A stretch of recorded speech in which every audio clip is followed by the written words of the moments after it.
तो हेलो दोस्तों, नमस्कार। आप सभी का हमारे यूट्यूब चैनल पर स्वागत है। आप लोग क्लास 12 फिजिक्स के स्टूडेंट हैं और 2024 में बोर्ड परीक्षा देने वाले हैं। तो आज की यह वीडियो आप सभी लोग के लिए बहुत ज़्यादा महत्वपूर्ण होने वाली है, क्योंकि आज की वीडियो में क्लास 12 फिजिक्स की पूरी किताब से आपको जो वेरी इंपॉर्टेंट बहुविकल्पीय प्रश्न होते हैं, प्लस में आते लघु उत्तरीय प्रश्न होते हैं, प्लस में आपके लघु उत्तरीय प्रश्न होते हैं, प्लस में आपके दीर्घ उत्तरीय प्रश्न होते हैं, उन सभी प्रश्नों को हम लोग वीडियो के अंतर्गत करने वाले हैं। तो वीडियो आपके एक महामैथन वीडियो होने वाली है, जिसमें हम लोग पूरी किताब से आपको जो मोस्ट इंपॉर्टेंट बहुविकल्पी, अति लघु, लघु और दीर्घ उत्तरीय प्रश्न करने वाले हैं।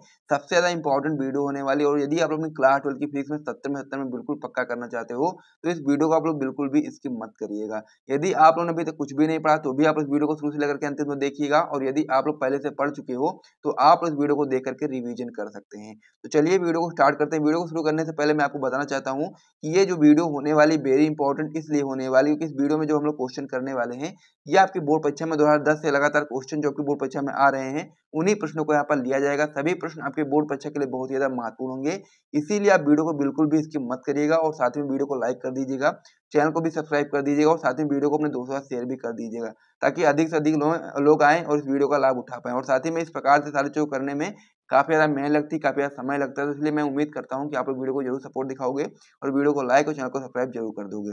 तो ये सारी चीज आप लोग समझ गए होंगे। तो चलिए अब हम लोग अपनी वीडियो को स्टार्ट करते हैं और क्लास 12 फिजिक्स की पूरी किताब से आपको जो मोस्ट इंपॉर्टेंट जो क्वेश्चन होते हैं, उनको हम लोग करना स्टार्ट कर देते हैं। तो चलिए वीडियो को स्टार्ट करते हैं। इस पेज को मैं हटाता हूँ और सबसे पहले हम लोग बहुविकल्पी प्रश्न को लेकर के आते हैं, उनसे हम वीडियो को शुरुआत करेंगे और दीर्घ उत्तरीय प्रश्न से इस वीडियो को हम लोग अंत करेंगे। तो चलिए सबसे पहले हम बहुविकल्पी प्रश्न को लेकर के आते हैं। इस पेज को मैं हटाता हूँ और बहुविकल्पी प्रश्न लेकर के आते हैं। तो इसमें अब हमारा इस प्रकार से बहुविकल्पी प्रश्न आ चुका है। इसमें हम लोग हर एक प्रश्न का उत्तर आपको बताएंगे। यहाँ पर पहले से जो ऑप्शन टिक हुए हैं, लेकिन मैं आपको यहाँ पर सही ऑप्शन बताऊंगा और किस तरीके से ये ऑप्शन आया है वो भी बताऊंगा। ऐसे हवा में नहीं बता दूंगा, सारी चीज समझाऊंगा कि आपको ये क्वेश्चन अच्छे तरीके से समझ में आ जाए।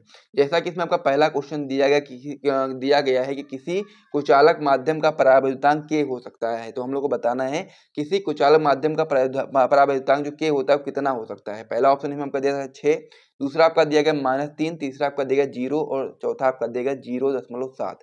तो यहाँ पर याद रखना है कि किसी जो कुचालक माध्यम का जो परावैद्युतांक होता है के का जो मान होता है वो 1 से कम नहीं होगा, 1 होगा या फिर 1 से अधिक होगा। यानी कि 1 हो सकता है, 2 हो सकता है, 3 हो सकता है, 4 हो सकता है, लेकिन माइनस में नहीं होगा या फिर 1 से कम में नहीं होगा। यानी कि 0 नहीं होगा, -3 नहीं होगा, 0.7 नहीं होगा, क्योंकि ये 1 से जो कम होगी उसका यह परावैद्युतांक नहीं होगा। तो किसी कुचालक माध्यम का परावैद्युतांक 1 होगा या फिर 1 से अधिक होगा। तो आप लोग यहाँ पर देखेंगे 1 या फिर 1 से अधिक, आपका यहाँ पर 6 है, तो 6 आपका सही ऑप्शन हो जाएगा। तो इसीलिए आप लोग इस वाले ऑप्शन पर सही टिक लगा देंगे। तो पहला जो क्वेश्चन था कंप्लीट हो गया, इसे आप लोग याद कर लीजिए। फिर हम लोग अगले क्वेश्चन की ओर बढ़ते हैं। अगला क्वेश्चन आपका इसमें दिया गया है कि एक इलेक्ट्रॉन वैद्युत क्षेत्र में क्षेत्र के अभिलंबवत प्रवेश करता है, इलेक्ट्रॉन का गमन पथ होगा। यानी कि जब एक इलेक्ट्रॉन वैद्युत क्षेत्र में क्षेत्र के अभिलंबवत प्रवेश करता है, तो इलेक्ट्रॉन का गमन पथ कैसा होगा हमको बताना है। तो आपको याद रखना है कि जो इलेक्ट्रॉन का गमन पथ होगा वो आपका परवलयाकार होगा। तो इसीलिए आप लोग इस वाले ऑप्शन पर सही टिक लगा लीजिए। फिर हम लोग अगले क्वेश्चन की ओर बढ़ते हैं। अगला जो क्वेश्चन इसमें आपका दिया गया कि 8 कूलाम ऋण आवेश में उपस्थित इलेक्ट्रॉनों की संख्या बताइए। वेरी इंपॉर्टेंट क्वेश्चन है, अक्सर ही आपका बहुविकल्पी प्रश्न पूछा जाता है। तो आपको यहाँ पर याद रखना है कि 8 कूलाम ऋण आवेश में उपस्थित इलेक्ट्रॉनों की संख्या आप लोग किस प्रकार से निकालोगे। आइए मैं उसको समझा देता हूँ। वैसे तो यहाँ पर ऑप्शन पहले से ही लिखा है और टिक भी लगा है कि 5 × 10⁻19, लेकिन मैं इसका आंसर आपको यहाँ पर निकाल करके दिखाऊंगा ताकि ये आपको अच्छे तरह समझ में आ जाए। तो सबसे पहले आपको यहाँ पर क्वेश्चन को देखना है और उसमें जो सूत्र लगेगा वो आपको यहाँ पर देख लीजिए। सूत्र आपका होता है Q बराबर N इंटू ई। क्या होता है? Q बराबर N इंटू ई होता है। इस प्रकार से आपका सूत्र हो जाता है। अब आपको यहाँ पर क्वेश्चन को पढ़ना है। तो क्वेश्चन में आप लोग पढ़ोगे तो यहाँ पर दिया गया क्या क्या चीजें इसमें दी गई क्वेश्चन में, उसको आप लोग यहाँ पर सबसे पहले लिख लोगे। तो क्या लिखोगे आप लोग? दिया है तो यहाँ पर जो Q है, यानी कि कितना दिया गया, 8 कूलाम दिया गया, तो Q का मान यहाँ पर दिया गया। तो Q बराबर कितना दिया गया? 8 कूलाम, जो कि पहले से क्वेश्चन में दिया हुआ है। फिर आप लोग यहाँ पर जानते हैं कि यहाँ पर जो आपका सूत्र है, सूत्र में आपका ये जो है कि आपका आवेश है और ये है इलेक्ट्रॉनों की संख्या, ठीक है, और ये है इलेक्ट्रॉन पर आवेश। तो इलेक्ट्रॉनों की संख्या हम लोग इसमें निकालनी है। इलेक्ट्रॉन पर आवेश कितना होता है तो आपको पता ही होगा। इलेक्ट्रॉन पर जो आवेश होता है वो आपका होता है 1.6 × 10⁻19 कूलाम। ये आपका होता है इलेक्ट्रॉन पर आवेश।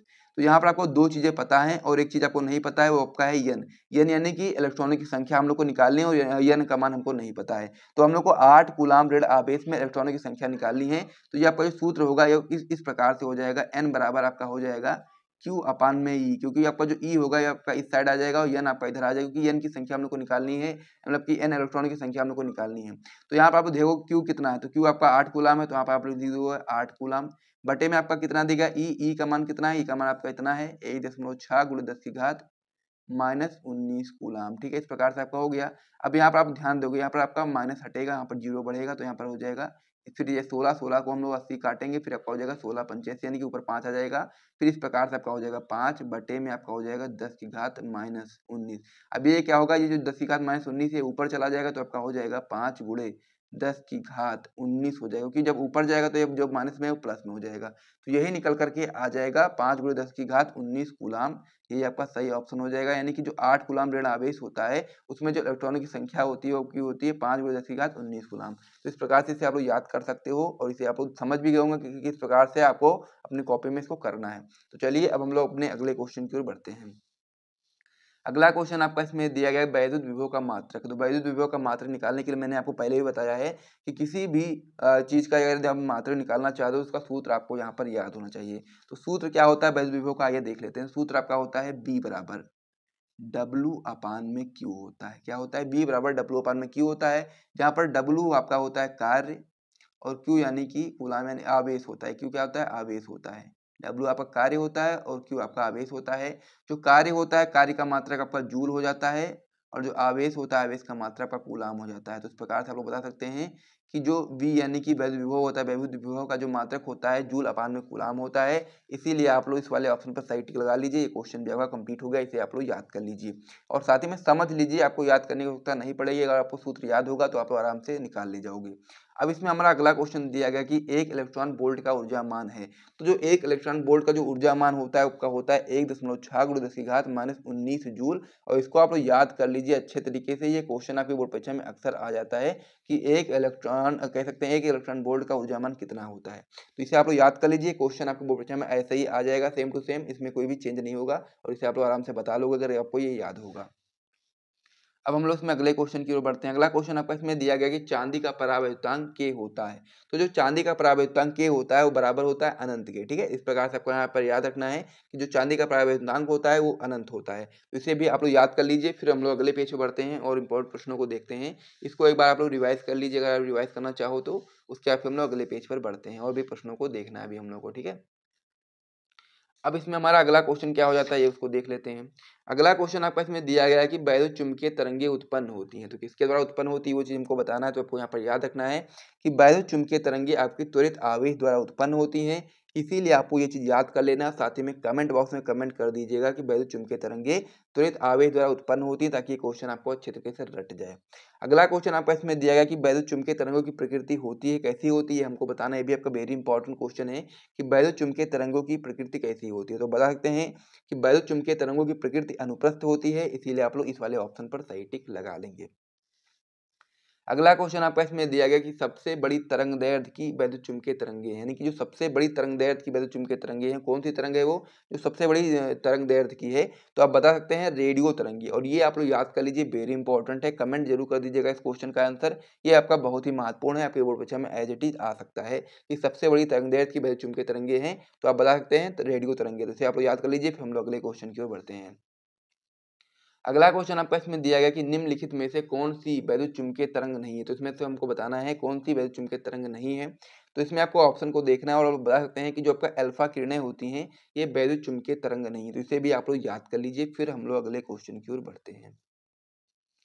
इसमें हमारा अगला क्वेश्चन होता है कि यदि E तथा B वैद्युत क्षेत्र वैद्युत चुम्बकीय तरंग के क्रमशः वैद्युत सदिश तथा चुम्बकीय सदिश हों, तब वैद्युत चुम्बकीय तरंग के संचरण की जो दिशा होगी अनुदिश होगी। किसकी अनुदिश होगी ये चीज हमको बताना है। तो आप बता सकते हैं कि यदि E तथा B वैद्युत चुम्बकीय तरंग के क्रमशः वैद्युत सदिश तथा चुम्बकीय सदिश हों, तब वैद्युत चुम्बकीय तरंग के जो संचरण की दिशा होगी वो E/V होगी। ठीक है, इस प्रकार से आप लोग याद कर सकते हैं। तो इसे भी आप लोग याद कर लीजिए। फिर हम लोग अगले पेज बढ़ते हैं और इंपॉर्टेंट प्रश्नों को देखते हैं। और साथ ही में यदि आप लोगों ने अभी तक वीडियो को लाइक नहीं किया तो लाइक जरूर कर दीजिएगा। ये सारे प्रश्न आप लोग रिवाइज कर लीजिएगा यदि आप लोग पहले से पढ़ चुके हो। यदि आप लोगों ने अभी तक कुछ भी नहीं पढ़ा है तो आप लोग इन सारे प्रश्नों को तैयार करते हुए चलिएगा। तो चलिए अब हम लोग इसमें अगले पेज पर बढ़ते हैं और यहाँ पर जो अपना अगला पेज हम लोग आ चुके हैं अगले पेज पर। तो इसमें आपको जो पहला क्वेश्चन दिया गया कि प्रकाश में ध्रुवण की घटना प्रकट करती करती है। तो हम लोग को बताना है कौन सी चीज़ है जो प्रकाश में ध्रुवण की घटना प्रकट करती है। तो इसमें आपको जो पहला ऑप्शन दिया गया अनुप्रस्थ प्रकृति, यही आपका सही ऑप्शन होता है कि प्रकाश में ध्रुवण की जो घटना होती है उसको अनुप्रस्थ प्रकृति प्रकट करती है। ये आपका हो गया, ठीक है। अगला क्वेश्चन आपका इसमें दिया गया है, प्रकाश वैद्युत प्रभाव के प्रयोग में आपतित प्रकाश की आवृत्ति म्यू तथा निरोधी विभव v के बीच खींचे गए ग्राफ का ढलान होता है। हम लोग को बताना है प्रकाश वैद्युत प्रभाव के प्रयोग में आपतित प्रकाश की आवृत्ति म्यू तथा निरोधी विभव v के बीच खींचे गए ग्राफ का ढलान कैसा होता है। तो आप बता सकते हैं h/e के अनुसार होता है। तो इसे आप लोग याद कर लेंगे, ये भी आपका इंपॉर्टेंट था। फिर हम लोग अगले क्वेश्चन की ओर बढ़ते हैं।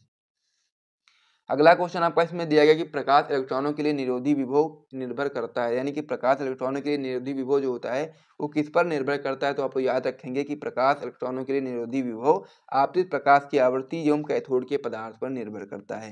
तो ये जो क्वेश्चन था ये भी आपका याद हो गया होगा आप लोगों को, एक बार दोबारा आप लोग पढ़ लिया करें साथ ही साथ में, क्योंकि आपका ज़्यादा समय बचा नहीं, तो इसीलिए मैं थोड़ा सा कह सकते हैं कि जल्दी जल्दी मैं आपको बता रहा हूँ ताकि आप लोग आराम से याद करते हो। चलो इतना भी कम समय नहीं दे रहा हूँ, आप दो बार पढ़ते रहना हर एक क्वेश्चन को, ताकि ये दिमाग में आपके आ जाए और अगर आप लोग वहाँ पर जाओ करने तो वहाँ पर आपको ये चीज़ें आती रहें दिमाग में और आप लोग करते रहो। अगला क्वेश्चन आपका इसमें दिया गया कि व्यतिकरण घटना हो सकती है। तो हम लोग को बताना है कि जो व्यतिकरण की घटना होती है वो अनुप्रस्थ तरंगों में हो सकती है या फिर अप्रगामी तरंगों में होती है या फिर अनुदैर्ध्य तरंगों में होती है या फिर सभी तरंगों में होती है। जो व्यतिकरण की घटना होती है वो आपकी अनुप्रस्थ तरंगों में भी हो सकती है, अप्रगामी तरंगों में भी हो सकती है, अनुदैर्ध्य तरंगों में भी हो सकती है। इस प्रकार से आप बता सकते हैं। तो सभी तरंगों में व्यतिकरण की घटना हो सकती है, तो इसलिए आप लोग इस वाले ऑप्शन पर सही टिक लगा देंगे। तो इस प्रकार से वाला जो क्वेश्चन था कंप्लीट हो गया है। तो इस पेज पर भी जितने प्रश्न हम लोगों ने किए हैं उसे भी आप लोग रिवाइज कर लीजिए। फिर हम लोग अगले पेज पे बढ़ेंगे और वहाँ पर हम लोग अति लघु उत्तरीय प्रश्नों को देखेंगे। अभी तक हम लोगों ने कई सारे महत्वपूर्ण लघु उत्तरीय मतलब बहुविकल्पी प्रश्नों को देखा था। अब हम लोग अगले पेज पर अति लघु उत्तरीय प्रश्नों को देखेंगे, उसके बाद फिर हम लोग लघु उत्तरीय प्रश्नों को देखेंगे, उसके बाद में फिर हम लोग दीर्घ उत्तरीय प्रश्नों को देखेंगे। तो चलिए अब हम लोग अगले पेज पे बढ़ते हैं और अति लघु उत्तरीय प्रश्नों को देखते हैं। और आप लोगों ने अभी तक वीडियो लाइक नहीं किया तो लाइक कर दीजिएगा। फिर हम लोग अगले पेज पे बढ़ते हैं और अति लघु उत्तरीय प्रश्नों को देखना शुरू कर देते हैं। इस पेज को मैं हटाता हूँ और अति लघु उत्तरीय प्रश्नों को लेकर के आते हैं और उसको हम लोग ये करके सॉल्व करते हैं। अगला जो क्वेश्चन है, कूलाम के नियम का सदिश रूप बताइए। ये भी महत्वपूर्ण क्वेश्चन है और इसकी संभावना भी बहुत ज़्यादा होती है आपके बोर्ड एग्जाम में आने की। तो हम लोग को बताना क्या है, कूलाम के नियम का क्या बताना है, सदिश रूप बताना है। कूलाम का नियम क्या होता है, उसका फॉर्मूला क्या होता है आपको पता होना चाहिए। F बराबर 1/4 pi epsilon not Q1 Q2 अपान में R²। ये आपका क्या हो जाता है, कूलाम का नियम। अब उस कूलाम के नियम का हम लोग को सदिश रूप बताना है। तो आप लोग बताओगे कि माना Q1 व Q2 एक चिन्ह के दो बिंदु आवेश, यानी कि एक ही चिन्ह के दो बिंदु आवेश हैं। आवेश Q1 के कारण Q2 पर लगने वाला विद्युत बल हम लोग सबसे पहले ज्ञात करेंगे। तो क्या हो जाएगा F12, यानी कि आवेश Q1 के कारण Q2 पर हम लोग लगा रहे हैं ना, तो क्या हो जाएगा F12 बराबर 1/4 pi epsilon not Q1 Q2 अपान में R², R⁻12। ये आपका पहला समीकरण हो जाता है, जहां पर जो आपका R⁻12 है वो आपका Q1 से Q2 की ओर इंगित करने वाला एकांक सदिश है, ठीक है। उसी प्रकार से अब हम लोग क्या करेंगे, आवेश Q2 के कारण Q1 पर लगने वाला वैद्युत बल निकालेंगे। तो आप लोग इस प्रकार से लिखोगे F21 बराबर 1/4 pi epsilon not Q1 Q2 अपान में R², R⁻21। इसको हम लोग इक्वेशन सेकंड बना लेंगे, जहां पर आपका जो R⁻21 है वो आपका Q2 से Q1 की ओर इंगित करने वाला एकांक सदिश है। इस प्रकार से आपका हो गया। अब जो समीकरण पहला है और समीकरण दूसरा है, दोनों आपके कूलाम के नियम को सदिश रूप में व्यक्त करते हैं। ये चीज आपको यहाँ पे याद रखनी है कि ये दोनों आपके कूलाम के नियम का सदिश रूप है, ठीक है। तो इस प्रकार से आप लोग समझ गए होंगे। तो इसे भी आप लोग अपनी कॉपी में नोट कर लो। उसके बाद फिर हम लोग अगले क्वेश्चन की ओर बढ़ते हैं। तो इतना आप लोग अपनी कॉपी में नोट कर लो, फिर हम लोग अगले क्वेश्चन की ओर बढ़ते हैं। अगला क्वेश्चन हमारा हो जाता है कि गॉस की प्रमेय क्या है। तो हम लोग को बताना है कि गॉस की प्रमेय क्या है। ये भी इस चैप्टर का काफी महत्वपूर्ण क्वेश्चन हो जाता है, पहले चैप्टर का। तो इसे भी आपको अच्छे तरीके से तैयार कर लेना है। इसकी भी संभावना बहुत ही ज्यादा है आपके बोर्ड परीक्षा में अति लघु उत्तरीय प्रश्न में पूछे जाने की। तो इसीलिए आप लोग को अच्छे तरीके से तैयार कर लेना है। तो आप लोग इसका उत्तर बताओगे कि गॉस के नियम के अनुसार किसी बंद पृष्ठ से गुजरने वाला वैद्युत फ्लक्स φe, ठीक है, क्या होता है, गॉस के नियम के अनुसार किसी बंद पृष्ठ से गुजरने वाला वैद्युत फ्लक्स φe उस पृष्ठ द्वारा परिबद्ध कुल आवेश Q का 1/ε0 गुना होता है। यानी कि फॉर्मूला आपका हो जाता है φe बराबर Q अपान में ε0, जहां पर आपका जो ε0 होता है वो आपका निर्वात या वायु की वैद्युतशीलता है। तो इस प्रकार से आपके इतने क्वेश्चन कंप्लीट हो चुके हैं। अगला क्वेश्चन होने वाला है वो आपका होने वाला है वैद्युत विभव की परिभाषा दीजिए तथा इसकी बीमा लिखिए। तो काफी महत्वपूर्ण क्वेश्चन ये होता है आपका वैद्युत विभव की परिभाषा तथा इसकी बीमा लिखने वाला, ठीक है। तो इसे आप लोग जरूर तैयार करना, अपने कॉपी में लिख भी लेना ताकि आपको अच्छे तरीके से याद हो जाए। तो क्या बताएंगे हम लोग इसका आंसर? हम लोग बताएंगे कि वैद्युत क्षेत्र में किसी बिंदु पर वैद्युत विभव किसी धन परीक्षण आवेश को अनंत से उस बिंदु तक लाने में किए गए कार्य तथा धन परीक्षण आवेश के मान की निष्पत्ति के बराबर होता है। यानी कि एक बार फिर से रिपीट कर देता हूँ, आप लोग ध्यान से सुनो, उसे अपनी कॉपी में नोट करो और याद कर लो, ठीक है। क्या होता है कि वैद्युत क्षेत्र में किसी बिंदु पर वैद्युत विभव किसी धन परीक्षण आवेश को अनंत से उस बिंदु तक लाने में किया गया कार्य तथा धन परीक्षण आवेश के मान की निष्पत्ति के बराबर होता है। यानी कि V बराबर W/Q0 होता है, ठीक है। अब ये W यानी कि कार्य का मात्रक आपका जूल हो जाता है और अपान में Q यानी कि आवेश का मात्रक कूलाम हो जाता है। इसको हम लोग वोल्ट भी बोल सकते हैं। यानी कि वैद्युत विभव का मात्रक आपका क्या हो जाता है? जूल अपान में कूलाम या फिर वोल्ट आप लोग बोल सकते हो, ठीक है। अब हम लोग बीमा की बात करते हैं। तो बीमा में आप लोग बताओगे कि वैद्युत विभव की बीमा होती है ml⁻2 T⁻³ और A⁻−1, ठीक है, होती है। इस प्रकार से आपका हो गया। तो इसे आप लोग इस क्वेश्चन को अपनी कॉपी में अच्छे तरीके से नोट कर लो। फिर हम लोग अगले क्वेश्चन की ओर बढ़ते हैं। अगला क्वेश्चन हो जाता है, इंपॉर्टेंट क्वेश्चन है और बहुत ही सिंपल सा है, आप लोग बहुत ही आसानी से तैयार कर सकते हो। क्वेश्चन आपका हो जाता है कि समविभव पृष्ठ की परिभाषा लिखिए। तो आप लोग इसका उत्तर बताओगे कि किसी वैद्युत क्षेत्र में खींचा गया वह पृष्ठ जिस पर स्थित सभी बिंदुओं पर वैद्युत विभव बराबर हो समविभव पृष्ठ कहलाता है। एक बार फिर से रिपीट करता हूँ, आप लोग ध्यान से सुनिएगा। क्या होता है कि किसी वैद्युत क्षेत्र में खींचा गया वह पृष्ठ, यानी कि किसी वैद्युत क्षेत्र में खींचा गया वह पृष्ठ जिस पर स्थित सभी बिंदुओं पर वैद्युत विभव बराबर हो, उसे ही हम लोग क्या बोलेंगे? समविभव पृष्ठ बोलेंगे, ठीक है। तो इस प्रकार से ये भी क्वेश्चन आपका कंप्लीट हो गया है। इसे भी आप लोग अपनी कॉपी में नोट करो। फिर हम लोग अगले क्वेश्चन की ओर बढ़ते हैं। अगला क्वेश्चन हमारा हो जाता है कि विभव प्रवणता की परिभाषा लिखिए। यानी कि हम लोग को विभव प्रवणता की परिभाषा बतानी है। ये भी आपका इंपॉर्टेंट क्वेश्चन हो जाता है, तो ये भी आप लोग इंपॉर्टेंट का यहाँ पर लगा देंगे, ठीक है, टिक। तो विभव प्रवणता की परिभाषा में आप लोग बताओगे कि वैद्युत क्षेत्र की दिशा में दूरी परिवर्तन यानी कि डेल्टा x के साथ विभव परिवर्तन डेल्टा v की दर को विभव प्रवणता कहते हैं, ठीक है। ये चीज आपको समझ लेना। एक बार फिर से रिपीट कर देता हूँ कि वैद्युत क्षेत्र की दिशा में दूरी परिवर्तन यानी कि डेल्टा x के साथ विभव परिवर्तन डेल्टा v की दर को हम लोग विभव प्रवणता कहते हैं। और विभव प्रवणता बराबर क्या होता है? विभव में परिवर्तन अपान में दूरी में परिवर्तन, यानी कि बराबर माइनस डेल्टा v अपान में डेल्टा x, ठीक है। ये आपका हो जाता है विभव प्रवणता की परिभाषा। और साथ ही में इस प्रकार से आप लोग उसका बता सकते हो, ठीक है। इस प्रकार से आप लोग अपनी कॉपी में नोट कर लो एक बार। फिर हम लोग अगले क्वेश्चन की ओर बढ़ते हैं। अगले क्वेश्चन की बात करें तो अगला जो क्वेश्चन होने वाला है वेरी इंपॉर्टेंट क्वेश्चन होने वाला, जो कि आपका हो जाता है किसी संधारित्र की प्लेटों के बीच परावैद्युत पदार्थ भरने पर इसकी धारिता पर क्या प्रभाव पड़ता है। तो हम लोग को बताना है कि किसी संधारित्र की प्लेटों के बीच परावैद्युत पदार्थ जब हम लोग भर देते हैं तो उसकी धारिता पर क्या प्रभाव पड़ता है, ठीक है। तो इस क्वेश्चन को आप लोग अपनी कॉपी में नोट करो। फिर हम लोग इसका आंसर देखते हैं। तो इसे आप लोग नोट कर लिए होंगे, तो चलिए इसको मैं हटा देता हूँ यहाँ से। इसको हम लोग ऐसे रख देते हैं। आप क्वेश्चन भी देखते रहना और आंसर भी मैं आपको बता दूंगा, ठीक है। तो उत्तर में आप लोग बताओगे कि उत्तर में बताओगे कि संधारित्र की प्लेटों के बीच, इसको मैं नीचे कर देता हूँ ताकि आपको सही से दिखे, ठीक। तो आप लोग बताओगे क्या इसका आंसर में आप लोग बताओगे कि संधारित्र की प्लेटों के बीच परावैद्युत पदार्थ रखने से इसके अंदर प्लेटों के बीच उपस्थित वैद्युत क्षेत्र की विपरीत दिशा में एक आंतरिक वैद्युत क्षेत्र उत्पन्न हो जाता है। यानी कि बार फिर से रिपीट करता हूँ, आप लोग ध्यान से सुनो तभी आप समझ पाओगे, ठीक है। क्या है कि संधारित्र के प्लेटों के बीच परावैद्युत पदार्थ रखने से इसके अंदर प्लेटों के बीच उपस्थित वैद्युत क्षेत्र के विपरीत दिशा में एक आंतरिक वैद्युत क्षेत्र उत्पन्न हो जाता है, जो इसकी सतह पर प्लेटों के विपरीत आवेश के प्रेरित होने से उत्पन्न होता है, ठीक है। जो क्या होता है? जो इसकी सतह पर प्लेटों के विपरीत आवेश के प्रेरित होने से उत्पन्न होता है। इस कारण प्लेटों के बीच जो विभवांतर होता है वो घट जाता है, ठीक है। अब विभवांतर आपका घट जाता है, इसके परिणाम स्वरूप धारिता आपकी बढ़ जाती है। यही चीज आपको यहाँ पर समझनी थी, क्योंकि आपका क्या होता है कि C व्युत्क्रमानुपाती 1/v, ठीक है, ये आपका होता है। तो कहने का मतलब ये है कि विभवांतर जब घटेगा तो फिर धारिता बढ़ जाएगी। तो इस प्रकार से इस क्वेश्चन के भी आंसर मैंने आपको बता दिया है, तो इसे भी आप अपनी कॉपी में नोट कर लो। उसके बाद फिर हम लोग अगले क्वेश्चन की ओर बढ़ेंगे। अगला क्वेश्चन हम लोग का हो जाता है कि वैद्युत विभवांतर से आप क्या समझते हैं, या कह सकते हैं कि वैद्युत विभवांतर से क्या तात्पर्य है। तो इसका उत्तर आप लोग बताओगे कि वैद्युत क्षेत्र में किसी धन परीक्षण आवेश प्लस क्यू नॉट को एक बिंदु से दूसरे बिंदु तक लाने में किए गए कार्य W तथा धन परीक्षण आवेश के मान की निष्पत्ति को उन बिंदुओं के बीच विभवांतर कहते हैं। एक बार फिर से रिपीट करता हूँ, आप लोग ध्यान से समझो कि वैद्युत क्षेत्र में किसी धन परीक्षण आवेश प्लस क्यू नॉट को एक बिंदु से दूसरे बिंदु तक लाने में किए गए कार्य W तथा धन परीक्षण आवेश के मान की निष्पत्ति को हम लोग उन बिंदुओं के बीच विभवांतर कहते हैं।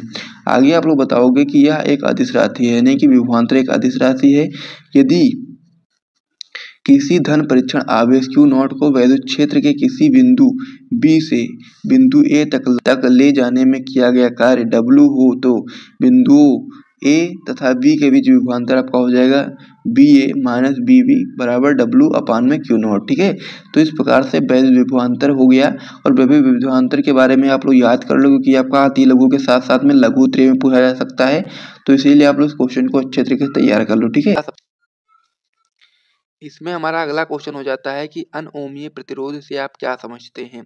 ये भी आपका इंपॉर्टेंट क्वेश्चन है, 2-3 बार आपकी बोर्ड परीक्षा में आया भी है।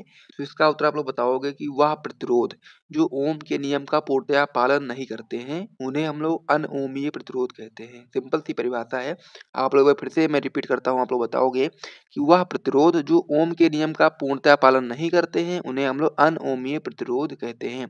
एग्जाम्पल के रूप में आप बता सकते हो कि वैद्युत बल्ब का तंतु व डायोड बल्ब। तो इस प्रकार से आपके उदाहरण भी मैंने आपको बता दिया और उसकी परिभाषा भी मैंने आपको बता दी है। तो इसे आप लोग अपनी कॉपी में नोट कर लो, फिर हम लोग अगले क्वेश्चन की ओर बढ़ेंगे।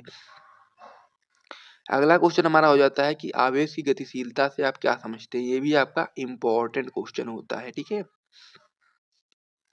तो इसका उत्तर आप लोग बताओगे कि किसी आवेश वाहक की गतिशीलता वह अनुगमन वेग है जो उसके द्वारा एकांक वैद्युत क्षेत्र से प्राप्त किया जाता है। इसे हम लोग न्यू से प्रदर्शित करते हैं। ठीक है, तो न्यू बराबर आपका होता है BD अपान में E। इसका मात्रक की यदि हम लोग बात करेंगे तो मात्रक हो जाएगा मीटर स्क्वायर अपान में वोल्ट इंटू सेकेंड। ठीक है, तो इस प्रकार से ये भी आपका क्वेश्चन कंप्लीट हो गया है और ये महत्वपूर्ण क्वेश्चन होता है, तो इसे भी आप लोग को अच्छे तरीके से तैयार कर लेना है। तो इतना आप लोग अपनी कॉपी में नोट कर लो, फिर हम लोग अगले क्वेश्चन की ओर बढ़ते हैं। अगला क्वेश्चन हमारा इसमें हो जाता है कि किसी चालक के सिरों के बीच विभवांतर तथा मुक्त इलेक्ट्रॉनों के अनुगमन वेग के बीच संबंध लिखिए। तो आप लोग इसका उत्तर बताओगे कि किसी चालक के सिरों के बीच विभवांतर हम लोग को बताना है तथा मुक्त इलेक्ट्रॉनों की जो अनुगमन वेग होता है उनके बीच में क्या संबंध होता है। तो आप लोग बताओगे विभवांतर तथा मुक्त इलेक्ट्रॉन के अनुगमन वेग के मध्य संबंध जो आपका हो जाता है वो आपका हो जाएगा BD बराबर EV टाउ अपान में ML। ठीक है, अब जहाँ पर BD की बात करेंगे तो BD आपका अनुगमन वेग होता है, जो कि मैंने आपको पहले ही बताया था। B आपका विभवांतर होता है, टाउ आपका क्रांतिकाल होता है तथा L आपका होता है चालक की लंबाई। तो इस प्रकार से ये क्वेश्चन भी आपका कंप्लीट हो गया है, तो इसे भी आप लोग अपनी कॉपी में नोट कर लो। अगला क्वेश्चन जो हमारा हो जाता है ये आपका अति लघु उत्तरीय प्रश्न का काफी महत्वपूर्ण क्वेश्चन हो जाता है, तो इसे भी आप लोग IMP का टिक लगा देंगे। तो इसका उत्तर क्या है, इसका क्वेश्चन क्या है, सबसे पहले आप लोग ये देखेंगे। तो क्वेश्चन इसमें पूछा गया है कि किरचॉफ का धारा नियम लिखिए। तो इसका उत्तर आप लोग बताओगे कि किरचॉफ का धारा नियम हम लोग को बताना है। तो हम लोग बताएंगे कि किसी वैद्युत परिपथ में किसी भी संधि पर मिलने वाली धाराओं का बीजगणितीय योग जो होता है वो शून्य होता है। यानी कि इसका नियम यही है कि किसी वैद्युत परिपथ में किसी भी संधि पर मिलने वाली धाराओं का बीजगणितीय योग जो होता है, समस्त धाराओं का बीजगणितीय योग शून्य होता है। अर्थात कि जो संधि में मिलने वाली धाराओं का जो बीजगणितीय योग होता है बराबर I बराबर 0 होता है। तो इस प्रकार से क्वेश्चन भी आपका कंप्लीट हो गया है। अगला जो हमारा क्वेश्चन हो जाता है कि चल कुंडली धारामापी की धारा सुग्राहिता का व्यंजक लिखिए। ये भी आपका इंपॉर्टेंट क्वेश्चन होता है, यहाँ पर आप लोग को IMP का टिक लगा लेना है। तो उत्तर में हम लोग बताएंगे कि यह कुंडली में प्रवाहित प्रति एकांक धारा के लिए उत्पन्न विक्षेप के बराबर होती है। यानी कि धारा सुग्राहिता IS बराबर आपका हो जाएगा फाई अपान में I बराबर आपका NAB अपान में C हो जाएगा। ठीक है, ये आपका हो जाएगा धारा सुग्राहिता। जहां पर आपका जो n होता है वो कुंडली में फेरों की संख्या होती है। A आपका होता है अनुप्रस्थ काट का क्षेत्रफल, B आपका चुंबकीय क्षेत्र तथा C आपका मरोड़ दृढ़ता है। ठीक है, इस प्रकार से आपका ये पूरा क्वेश्चन कंप्लीट हो गया है। इंपॉर्टेंट क्वेश्चन होता है, इसे भी आप लोग अपनी कॉपी में नोट करेंगे और 1-2 बार पढ़ेंगे, आपको समझ में आ जाएगा। अगला क्वेश्चन हमारा इसमें हो जाता है कि चुंबकीय द्विध्रुव आघूर्ण का सूत्र तथा मात्रक एवं विमा लिखो। ये क्वेश्चन आपका दो तरीके से आ सकता है। सबसे पहले आपसे पूछा जाएगा, यदि अति लघु उत्तरीय में प्रश्न आएगा कि चुंबकीय द्विध्रुव आघूर्ण का सूत्र लिखिए, तो सूत्र आप लोग इस प्रकार से बता सकते हैं। उसके बाद फिर आपका अगले तरीके से क्वेश्चन आएगा कि चुंबकीय द्विध्रुव आघूर्ण का मात्रक एवं विमा लिखो। तो ये दो प्रकार से क्वेश्चन आ सकता है, इसीलिए मैंने आपको ये पूरा क्वेश्चन बताया है यहाँ पर। तो सबसे पहले हम लोग लिखेंगे चुंबकीय द्विध्रुव आघूर्ण का सूत्र। तो सूत्र में आप लोग बताएंगे कि m बराबर आपका हो जाएगा NIA, इस प्रकार से आपका हो जाएगा, जहां पर जो आपका N होगा, N आपका होगा कुंडली में फेरों की संख्या, I आपका प्रवाहित धारा तथा A आपका जो हो जाएगा आपका अनुप्रस्थ काट का क्षेत्रफल हो जाएगा।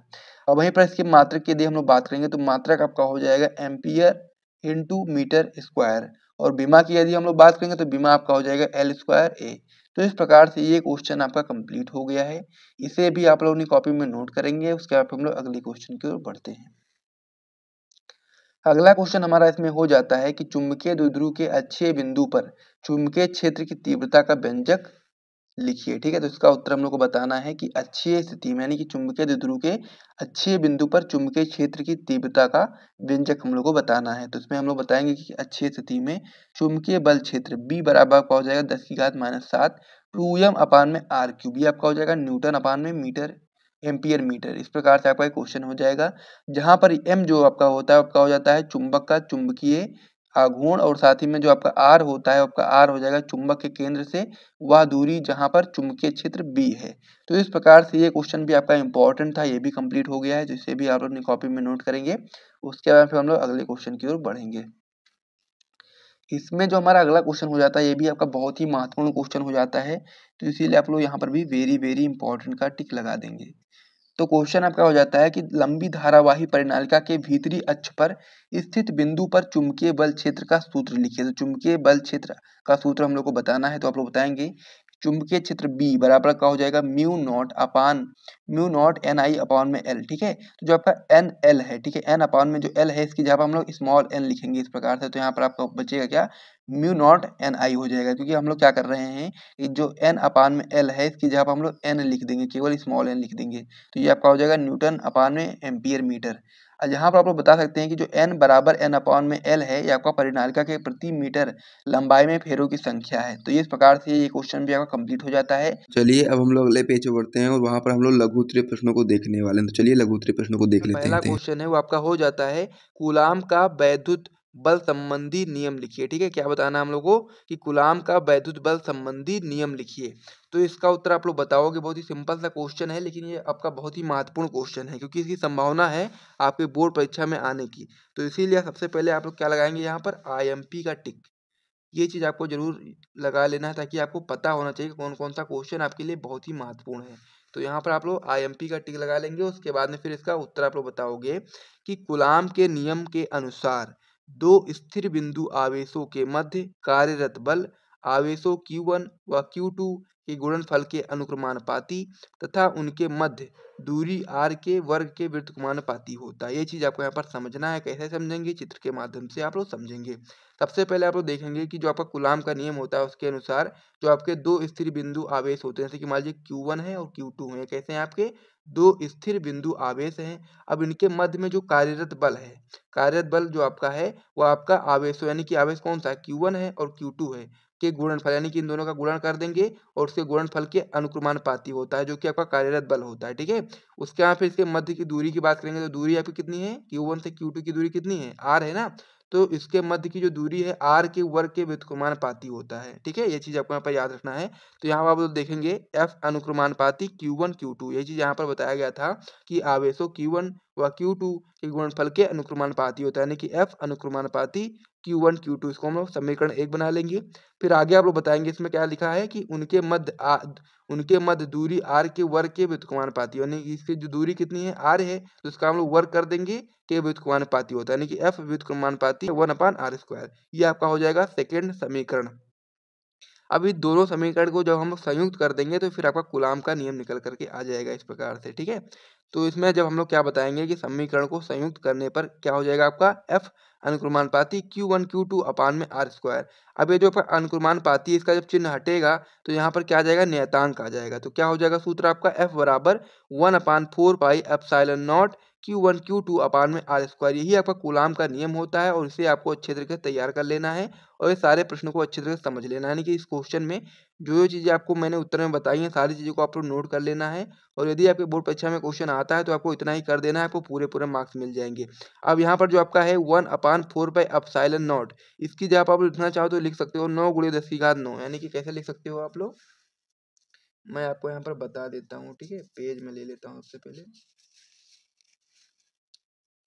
यहाँ पर आप लोग समझ लीजिए, पेज ले लेते हैं। यहाँ पर क्या लिखा है, F बराबर क्या लिखा है आपका, F बराबर लिखा है 1/4 Q1 Q2 अपान में R स्क्वायर लिखा है ना। तो ये तो आप लोग लिख सकते हो, अगर यदि आप लोग इसको इस प्रकार से लिखना चाहो तो ये भी लिख सकते हो कि F बराबर 9 × 10⁻9 Q1 Q2 अपान में R स्क्वायर, इस प्रकार से भी आप लोग लिख सकते हो, क्योंकि आपका जो 1/4 होता है वो बराबर आपका 9 × 10⁻9 होता है, 9 × 10⁻9 होता है, इस प्रकार से होता है। ठीक है, तो ये चीज़ आपको यहाँ पर समझना है। तो इस प्रकार से भी लिखो, चाहे आप लोग इस प्रकार से लिखो, सेम चीज़ होती है, आपको कोई भी इसमें दिक्कत वाली बात नहीं है। तो इस प्रकार से जो पहला क्वेश्चन था आपका पूरी तरह कंप्लीट हो गया है। तो इसे आप लोग अपनी कॉपी में नोट कर लीजिए, उसके बाद में फिर हम लोग अगले क्वेश्चन की ओर बढ़ेंगे। और यहाँ तो यदि आपको वीडियो पसंद आया हो तो वीडियो को आप लोग एक बार लाइक कर दीजिए, ताकि हम लोग को मोटिवेशन मिलता रहे आपके लिए महत्वपूर्ण वीडियोस को बनाने के लिए। ठीक है, तो इस प्रकार से यहाँ तक आप लोग अपनी कॉपी में एक बार नोट करो, फिर हम लोग अगले पेज पर बढ़ते हैं। तो इसमें हमारा जो अगला प्रश्न होने वाला आपका हो जाता है कि किसी चालक की वैद्युत धारिता से आप क्या समझते हैं। आरसी का विमीय समीकरण निकालिए जहां आर प्रतिरोध तथा धारिता सी है। तो ये काफी ज्यादा महत्वपूर्ण प्रश्न हो जाता है, तो इसलिए आप यहाँ पर क्या लगा लेंगे, BBI का टिक लगा लेंगे, क्योंकि आपका बोर्ड एग्जाम के लिए बहुत ही महत्वपूर्ण प्रश्न है ये, इसीलिए मैंने इस सीरीज में आपके लिए ये रखा हुआ है। तो क्वेश्चन आपका हो जाता है कि किसी चालक की वैद्युत धारिता से आप क्या समझते हैं और साथ ही में आरसी का विमीय समीकरण निकालिए जहां पर आर प्रतिरोध तथा धारिता सी है। तो इस प्रकार से सबसे पहले हम लोग को उत्तर में धारिता का परिभाषा बतानी है, उसके बाद में फिर हम लोग को आरसी की विमा निकालना है। तो सबसे पहले हम लोग क्या बताएंगे, वैद्युत धारिता की परिभाषा। तो इसमें आप लोग उत्तर डालेंगे और हेडिंग लगाएंगे वैद्युत धारिता की परिभाषा। तो इसमें आप लोग बताएंगे कि किसी चालक द्वारा आवेश ग्रहण करने की जो क्षमता होती है उसी को ही हम लोग विद्युत धारिता कहते हैं। यानी कि जो चालक होता है उसमें जो आपका आवेश ग्रहण करने की जो क्षमता होती है उसी ही हम लोग वैद्युत धारिता कहते हैं। आगे आप उसमें बताएंगे कि यह चालक को दिए गए आवेश तथा चालक के विभव में होने वाली वृद्धि के अनुपात के बराबर होती है। यानी कि जो जो आपका चालक होता है उसमें दिए गए आवेश और चालक के विभव में होने वाली वृद्धि के अनुपात के बराबर होता है आपका वैद्युत धारिता। तो यहाँ पर बता सकते हैं धारिता C बराबर आपका हो जाता है Q अपान में B।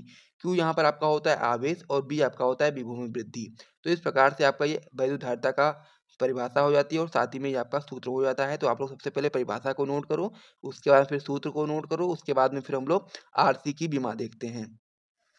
तो आरसी की विमा में आप लोग बताएंगे कि जो आपका प्रतिरोध होता है, यानी कि हम लोग से बताया गया है कि जो आपका आर है वो प्रतिरोध है, तो हम लोग को प्रतिरोध की विमा निकालनी है, फिर गुणे में हम लोग को धारिता सी की विमा निकालनी है। तो जो प्रतिरोध की विमा होती है वो आपकी इस प्रकार से हो जाती है m⁻1 l⁻2 t⁻−3 और a⁻−2। और वहीं पर यदि हम धारिता सी की विमा की बात करेंगे तो आपका हो जाएगा m⁻1 l⁻2 t⁻4 और a⁻2। तो इस प्रकार से आपका ये हो गया धारिता की बीमा, ये आपका हो गया प्रतिरोध की बीमा। तो यहाँ से आप लोग देखेंगे कि m⁻−1 है, यहाँ पर क्या है m⁻+1 है, तो ये और ये कैंसिल हो जाएगा। उसके बाद फिर आपका है l⁻−2 है, l⁻+2 है, तो ये दोनों कैंसिल हो जाएंगे। उसके बाद फिर आपकी बात करेंगे तो t⁻4 है और t⁻3 है, तो यहाँ से आपका एक t बच जाएगा। उसके बाद फिर आपका है a⁻2 और a⁻−2, तो ये दोनों भी आपका कैंसिल हो जाएंगे। तो यहाँ से आप लोग बताएंगे जो बीमा निकल करके आएगी केवल और केवल टी निकल करके आएगी, तो आरसी की जो बीमा हो जाएगी आपकी टी हो जाएगी। तो इस प्रकार से आपका ये क्वेश्चन जो था कि किसी चालक की विद्युत धारिता से आप क्या समझते हैं और साथ ही में आरसी का विमीय समीकरण निकालिए, वो पूरा क्वेश्चन पूरी तरह कंप्लीट हो चुका है। तो इसे आप लोग अपनी कॉपी में नोट कर लो, उसके बाद फिर हम लोग अगले क्वेश्चन की ओर बढ़ते हैं। अब हमारा जो अगला क्वेश्चन हो जाता है वो आपका हो जाता है कि विद्युत संधारित्र क्या होते हैं, किन्हीं दो उपयोगों का उल्लेख कीजिए। ये भी आपका आईएमपी क्वेश्चन होता है, यहाँ पर भी आप लोग आईएमपी का टिक लगा लेंगे। तो सबसे पहले हम लोग से पूछा गया कि विद्युत संधारित्र क्या होता है। तो ये आपका अगर लघु उत्तरीय में प्रश्न नहीं भी आता तो आपका ये कह सकते हैं कि अति लघु में प्रश्न आ सकता है कि संधारित्र क्या होते हैं। तो सबसे पहले हम लोग बताएंगे कि संधारित्र आखिर क्या होता है। तो आप लोग इसमें बताओगे कि संधारित्र एक ऐसा समायोजन है जिसमें किसी चालक के आकार में परिवर्तन किए बिना उस बिंदु पर आवेश की पर्याप्त मात्रा संचित की जा सकती है, आपका संधारित्र कहलाता है। तो इस प्रकार से आपका संधारित्र की परिभाषा हो जाती है। इसे आप लोगों ने कॉपी में नोट कर लो और इसको अच्छे तरीके से तैयार कर लो। उसके बाद में फिर हमसे पूछा गया था कि संधारित्र के किन्हीं दो उपयोग का उल्लेख कीजिए, ठीक। तो अब हम लोग संधारित्र के उपयोग लिखेंगे। तो उपयोग में आप लोग पहला उपयोग बताएंगे कि संधारित्र का मुख्य कार्य आवेश का संचय करना है। यदि किसी परिपथ में क्षणिक परंतु प्रबल वैद्युत धारा प्रवाहित करनी हो तो इसका सबसे अच्छा उपाय परिपथ के सिरों को आवेशित संधारित्र से जोड़ देना है। तो ये आपका पहला पॉइंट हो जाता है, महत्वपूर्ण पॉइंट हो जाता है। तो इसे आप अपनी कॉपी में नोट करो। उसके बाद फिर हम लोग सेकंड पॉइंट में बताएंगे कि संधारित्र केवल आवेश के ही नहीं बल्कि ऊर्जा के भी संचायक होते हैं। यानी कि जो संधारित्र होते हैं वो केवल आवेश के ही नहीं बल्कि ऊर्जा के भी संचायक होते हैं। तो इस प्रकार से जो आपका ये वाला क्वेश्चन था कि विद्युत संधारित्र क्या होते हैं तथा किन्हीं दो उपयोगों का उल्लेख कीजिए, ये क्वेश्चन भी आपका पूरी तरह कंप्लीट हो गया है। तो इसे भी आप लोग अपनी कॉपी में नोट कर लो। उसके बाद फिर हम लोग अगले पेज पर बढ़ेंगे और वहां पर जो आपका महत्वपूर्ण प्रश्न है उसको हम लोग देखेंगे। तो हमारा प्रश्न होने वाला है कि संधारित्र के ऊर्जा घनत्व से क्या तात्पर्य है, इसके लिए व्यंजक स्थापित कीजिए। यह क्वेश्चन आपका इस तरीके से पूछा जा सकता है कि प्रदर्शित कीजिए कि एकांक आयतन में किसी समांतर प्लेट संधारित्र में संचित ऊर्जा half E not E square है। तो इस प्रकार से आपको यहाँ पर बताना है। सबसे पहले क्वेश्चन आपसे पूछा गया कि संधारित्र के ऊर्जा घनत्व से क्या तात्पर्य है। ये क्वेश्चन आपका दो तरीके से पूछा जा सकता है। आपका जो पहले इस तरीके से पूछा जा सकता है या फिर आपका इस तरीके से पूछा जा सकता है। दोनों का उत्तर सेम होगा। किस प्रकार से होगा, सारी चीज़ें हम लोग समझेंगे बहुत ही आसानी तरीके से, आपको बहुत ही अच्छे तरीके से समझ में आ जाएगा। तो इसमें सबसे पहले हमसे पूछा गया कि संधारित्र के ऊर्जा घनत्व से आप क्या समझते हैं या फिर क्या तात्पर्य है। सबसे पहले हम लोग को संधारित्र के ऊर्जा घनत्व के बारे में समझना होगा। तो सबसे पहले हम लोग संधारित्र के ऊर्जा घनत्व जो आपका होता है उसका हम लोग सबसे पहले परिभाषा लिखेंगे। तो परिभाषा लिखने के लिए मैं आपको बहुत ही सिंपल सा तरीका बताने वाला हूँ ताकि आप लोग ये परिभाषा बहुत ही अच्छे तरीके से समझ में आ जाए, ठीक है। तो यहाँ पर मैं आपको समझा देता हूँ किस प्रकार से आपको परिभाषा लिखनी है। तो जो संधारित्र का जो ऊर्जा घनत्व होता है उसका जो सूत्र होता है किस प्रकार से हो जाता है, सबसे पहले उसे आप लोग समझ लीजिए। तो सूत्र आपका हो जाता है स्मॉल यू बराबर कैपिटल यू अपान में बी, ठीक है। इस प्रकार से आपका ये सूत्र हो जाता है ऊर्जा घनत्व का, जिसमें आपका यू जो आपका स्मॉल यू जो आपका होता है आपका ऊर्जा घनत्व होता है और जो कैपिटल यू होता है वो आपका हो जाता है आवेशित संधारित्र की कुल ऊर्जा। यानी कि जो आपका संधारित्र है उसमें जो कुल ऊर्जा होती है उसको हम लोग कैपिटल यू से प्रदर्शित करते हैं। और जो आपका वी होता है वो आपका आयतन होता है, यानी कि जो संधारित्र की प्लेटों का द्वारा जो घेरा गया आयतन होता है उसे हम लोग बी से प्रदर्शित करते हैं।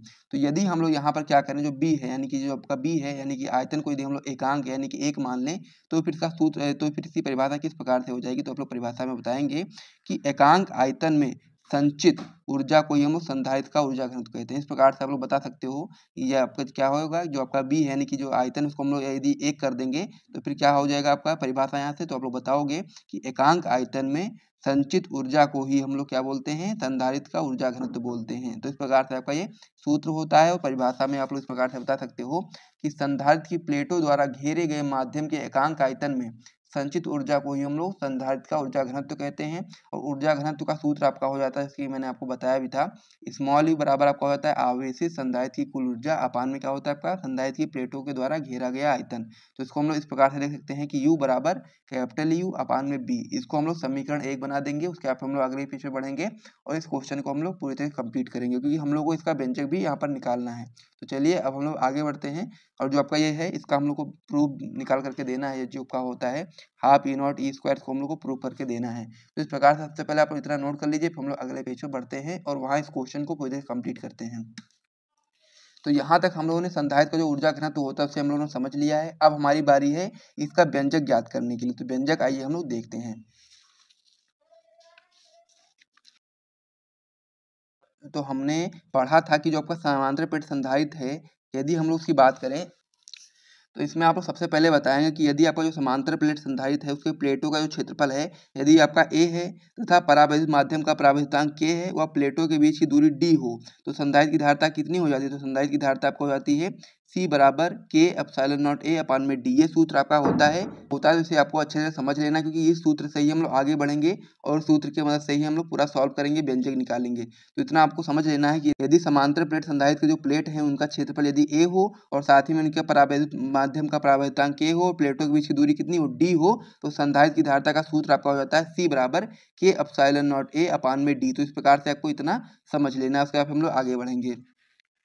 अब आगे आप लोग बताओगे कि प्लेटों के बीच उत्पन्न विभवांतर यदि बी हो तो प्लेटों के बीच आयतन में स्थित संचित ऊर्जा आपका क्या हो जाता है। संचित ऊर्जा का आप लोग सूत्र जानते होंगे, यू बराबर आपका होता है हाफ सी बी स्क्वायर। इस प्रकार से सूत्र इसे भी आपको याद कर लेना है।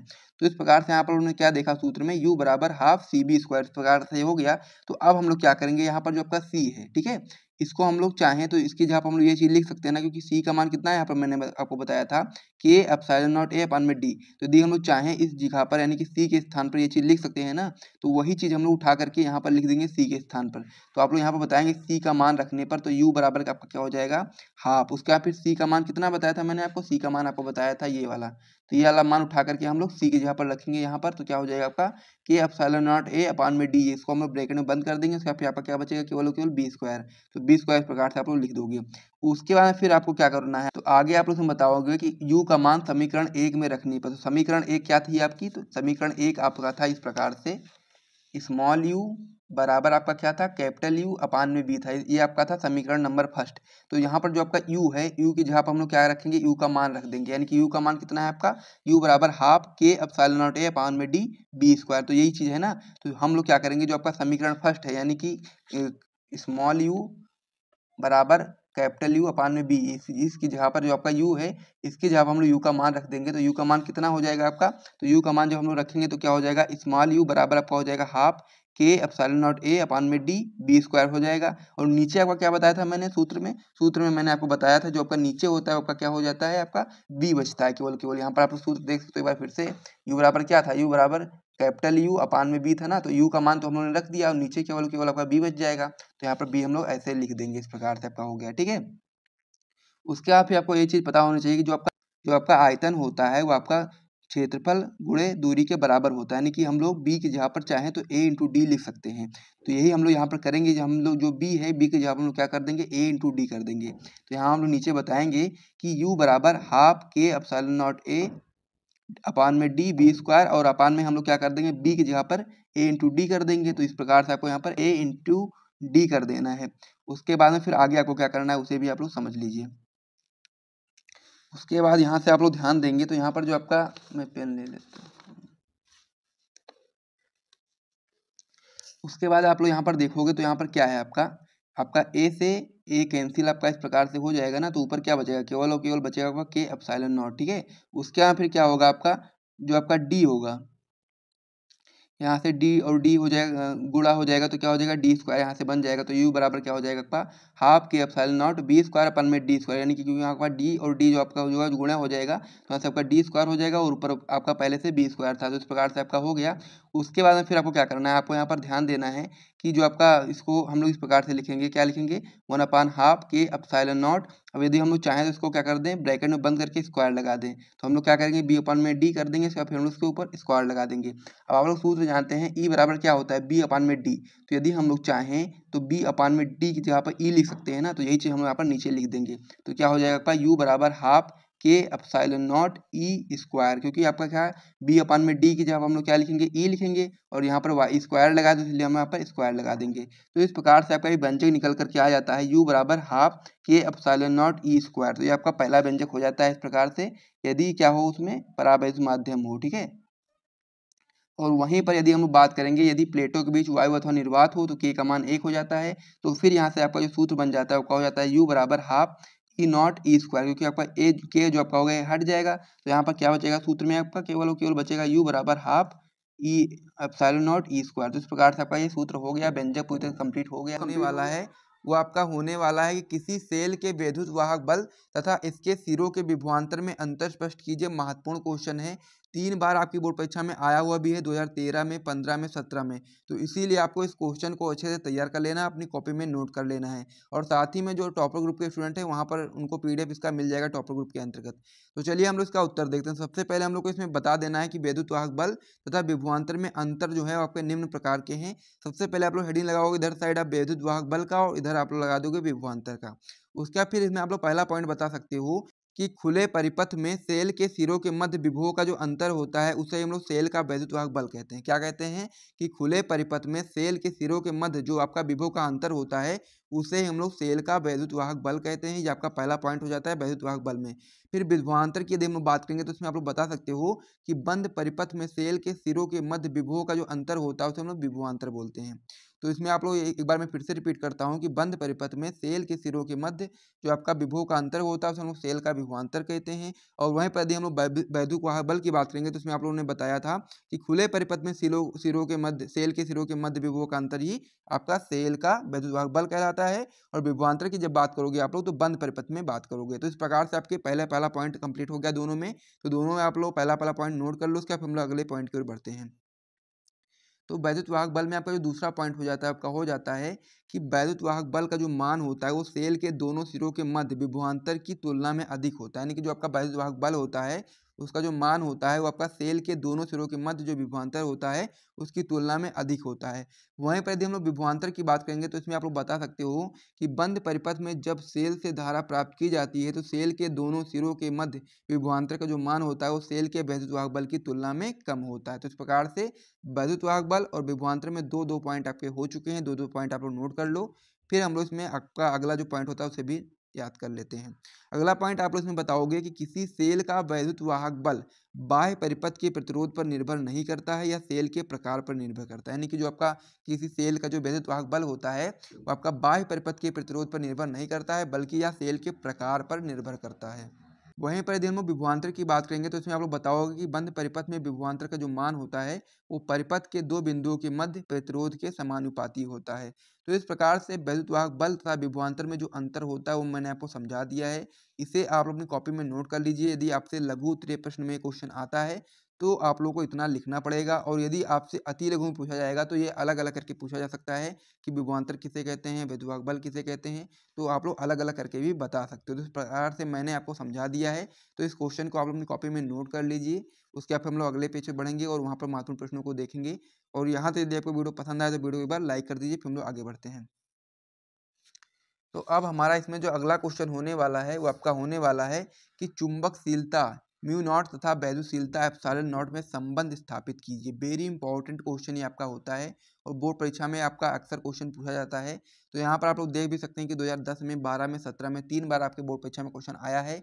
इंपॉर्टेंट क्वेश्चन है, आ सकता है। तो चलिए हम लोग इसका उत्तर देखते हैं। यानी कि चुंबकशीलता म्यू नॉट तथा वैद्युशीलता एप्सिलॉन नॉट में संबंध हम लोग को बताना है। कैसे संबंध बताएंगे आइए हम लोग देखते हैं। पूरा एकदम आराम से मैं आपको समझा दूंगा, आपको देख लेना है। कोई भी स्टेप यहाँ पर छोड़ा नहीं गया है, हर एक स्टेप को अच्छी तरीके से बताया गया है।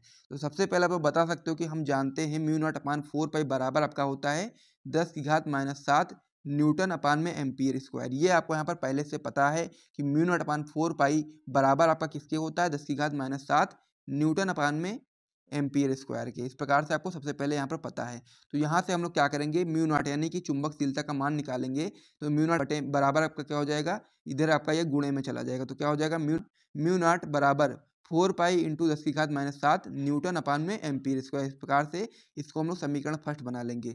उसके आगे आप लोग को एक चीज़ और भी पहले से पढ़ रखी है, 1/4 पाई एप्सिलॉन नॉट बराबर आपका होता है 9×10⁹ या तो आप लोग ये चीज़ लिखो या फिर ये चीज़ लिखो, यानी कि दोनों अब बराबर होते हैं। तो इस प्रकार से आप लोग बता सकते हो कि 1/4 पाई एप्सिलॉन नॉट बराबर होता है 9×10⁹ न्यूटन मीटर स्क्वायर अपान में कूलम स्क्वायर के। इस प्रकार से आपका हो गया।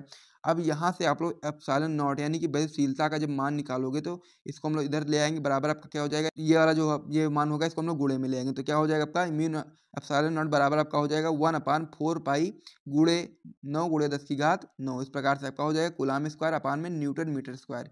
इसको हम लोग समीकरण सेकंड बना लेंगे। तो समीकरण फर्स्ट आपका ये हो जाएगा और समीकरण सेकंड आपका ये हो जाएगा। अब हम लोग आगे क्या करेंगे, अब हम लोग आगे समीकरण फर्स्ट को और समीकरण सेकंड को गुणा कर देंगे। तो गुणा आप लोग जानते हैं कि जो बाएं पक्ष का गुणा होता है उसको हम बाएं पक्ष से करते हैं, जो आपका दाहिने पक्ष का गुणा होता है उसको हम से करते हैं, ठीक है, दाएं पक्ष से करते हैं।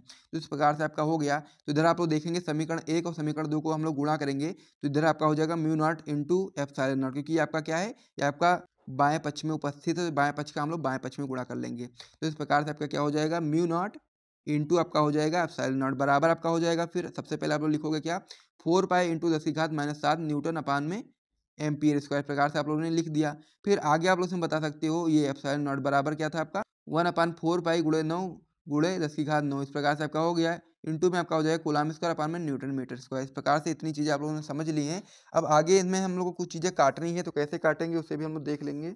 तो यहाँ पर आप लोग ध्यान दोगे तो यहाँ पर आपका जो कह सकते हैं जो 4 पाई है, ये 4 पाई से 4 पाई इधर कैंसिल हो जाएगा और साथ ही में जो आपका ये न्यूटन है इधर से आपका ये न्यूटन कैंसिल हो जाएगा। तो यहाँ पर आप लोग इस प्रकार से देखेंगे ये सारी चीज़ें कैंसिल हो जाएंगी। फिर आपका जो आपका दिया गया है 10⁻⁷ यह आपका जो इधर बटे में आ जाएगा तो क्या हो जाएगा 10⁻+7 हो जाएगा।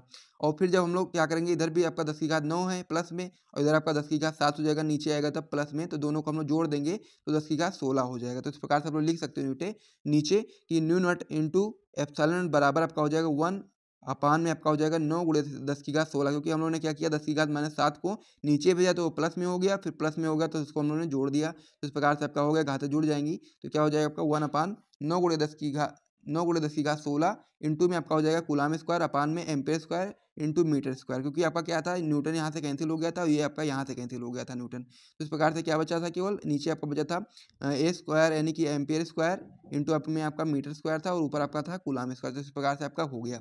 आगे आप लोग इसको इस प्रकार से भी लिखना चाहो तो लिख सकते हो, क्योंकि सारी चीज़ों में स्क्वायर लगा है।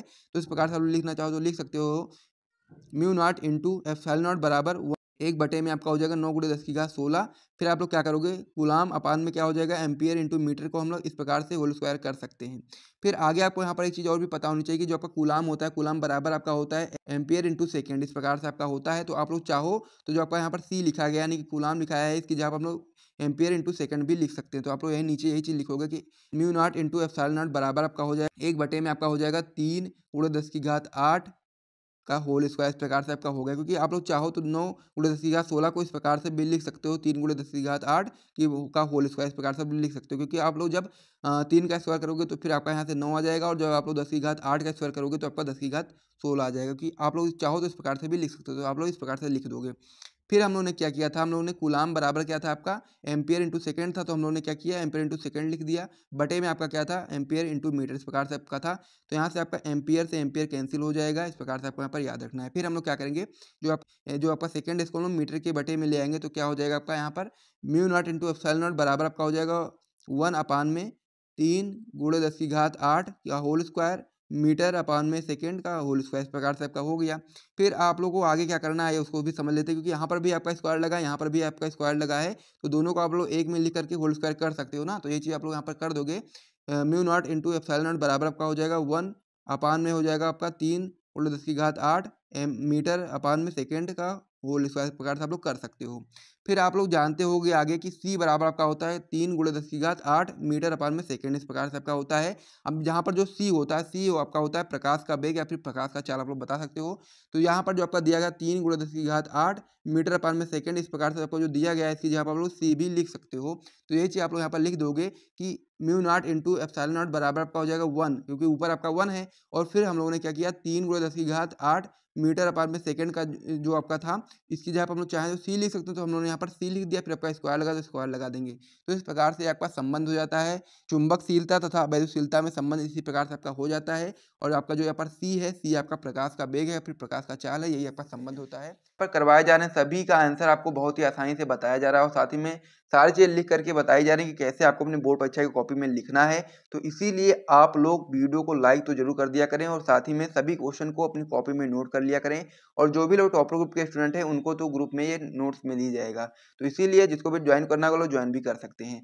तो इसमें जो क्वेश्चन हो जाता है आपका हो जाता है कि युग्म उत्पादन तथा युग्म विलोपन या फिर बोल सकते हैं युग्म विनाश क्रिया को उदाहरण देकर समझाइए। वेरी इंपॉर्टेंट क्वेश्चन है। आपकी बोर्ड परीक्षा में 2010 में, 13 में, 14 में, 17 में, 20 में, यानी कि 5 बार पूछा गया है। युग्म उत्पादन जो आपका होता है ये आपका अति लघु में भी आता है और साथ में युग्म विनाश भी आपका अति लघु में भी आता है और लघु में भी आता है। तो ये चीज आपको यहाँ पे ध्यान रखना है कि अगर आपसे अति लघु में पूछा जाएगा तो ये केवल युग्म उत्पादन पूछा जाएगा या फिर युग्म विनाश पूछा जाएगा। लेकिन अगर आपका ये लघुत्तम में आएगा तो यहाँ पर आपको युग्म उत्पादन भी लिखना पड़ेगा और साथ में युग्म विनाश भी लिखना पड़ेगा। ये मतलब इसी प्रकार से क्वेश्चन आपकी बोर्ड परीक्षा में आएगा। और यदि आपसे 1 नंबर में आएगा तो फिर आपको एक ही पूछा जाएगा, केवल आपसे पूछ ले या फिर युग्म उत्पादन या फिर आपसे केवल पूछ ले युग्म विनाश। तो चलिए सबसे पहले हम लोग युग्म उत्पादन को समझ लेते हैं। युग्म उत्पादन आखिर क्या होता है, तो उसमें आप लोग बता सकते हैं इसी परिभाषा में कि जब कोई ऊर्जावान गामा किरण फोटान किसी पदार्थ पर आपतित होता है, यानी कि जब कोई ऊर्जावान गामा किरण फोटान किसी पदार्थ पर आपतित होता है तो वह पदार्थ के किसी नाभिक द्वारा अवशोषित कर लिया जाता है तथा इसकी ऊर्जा से एक इलेक्ट्रॉन व एक पॉजिट्रॉन की उत्पत्ति हो जाती है। बहुत ही मोस्ट इंपॉर्टेंट पॉइंट है यही आपका कि जब कोई ऊर्जावान गामा किरण फोटान किसी पदार्थ पर आपतित होता है तो फिर वह जो पदार्थ होता है कि किसी नाभिक द्वारा वो अवशोषित कर लिया जाता है तथा इसकी ऊर्जा से एक इलेक्ट्रॉन व फिर साथ में आपका एक पॉजिट्रॉन की उत्पत्ति हो जाती है और यह प्रक्रिया ही आपकी युग्म उत्पादन कहलाती है तथा इसे हम लोग निम्न समीकरण के द्वारा व्यक्त भी कर सकते हैं। तो समीकरण आप लोग बता सकते हैं कि एच न्यू जब आप लोग इस प्रकार से हो जाएगा, एच न्यू इस प्रकार से आपका हो जाएगा +1 बीटा 0 और फिर आपका हो जाएगा -1 बीटा 0 इस प्रकार से आपका हो जाएगा। यहाँ पर जो आपका एच न्यू है ये आपका क्या है, गामा फोटान है और जो आपका यहाँ पर दिया गया +1 बीटा 0 ये आपका है पॉजिट्रॉन और जो आपका यहाँ पर दिया गया 1 - बीटा 0 ये आपका है इलेक्ट्रॉन। तो इस प्रकार से आपका युग्म उत्पादन होता है। इसमें ये सारी चीजें आपको समझनी होती हैं। तो युग्म उत्पादन में जो भी चीजें थी मैंने आपको समझा दिया, उसकी परिभाषा साथ में उसका उदाहरण। अब हमसे इसमें क्या क्वेश्चन पूछा गया था कि हमसे क्वेश्चन पूछा गया था कि युग्म उत्पादन के साथ साथ हम लोग को इसमें युग्म विनाश की क्रिया को भी उदाहरण के सहित समझाना था। तो इसमें अभी तक हम लोगों ने युग्म उत्पादन को तो समझ लिया है उदाहरण के साथ में। अब हम लोग यहाँ पर युग्म विनाश को भी समझेंगे उदाहरण के साथ में।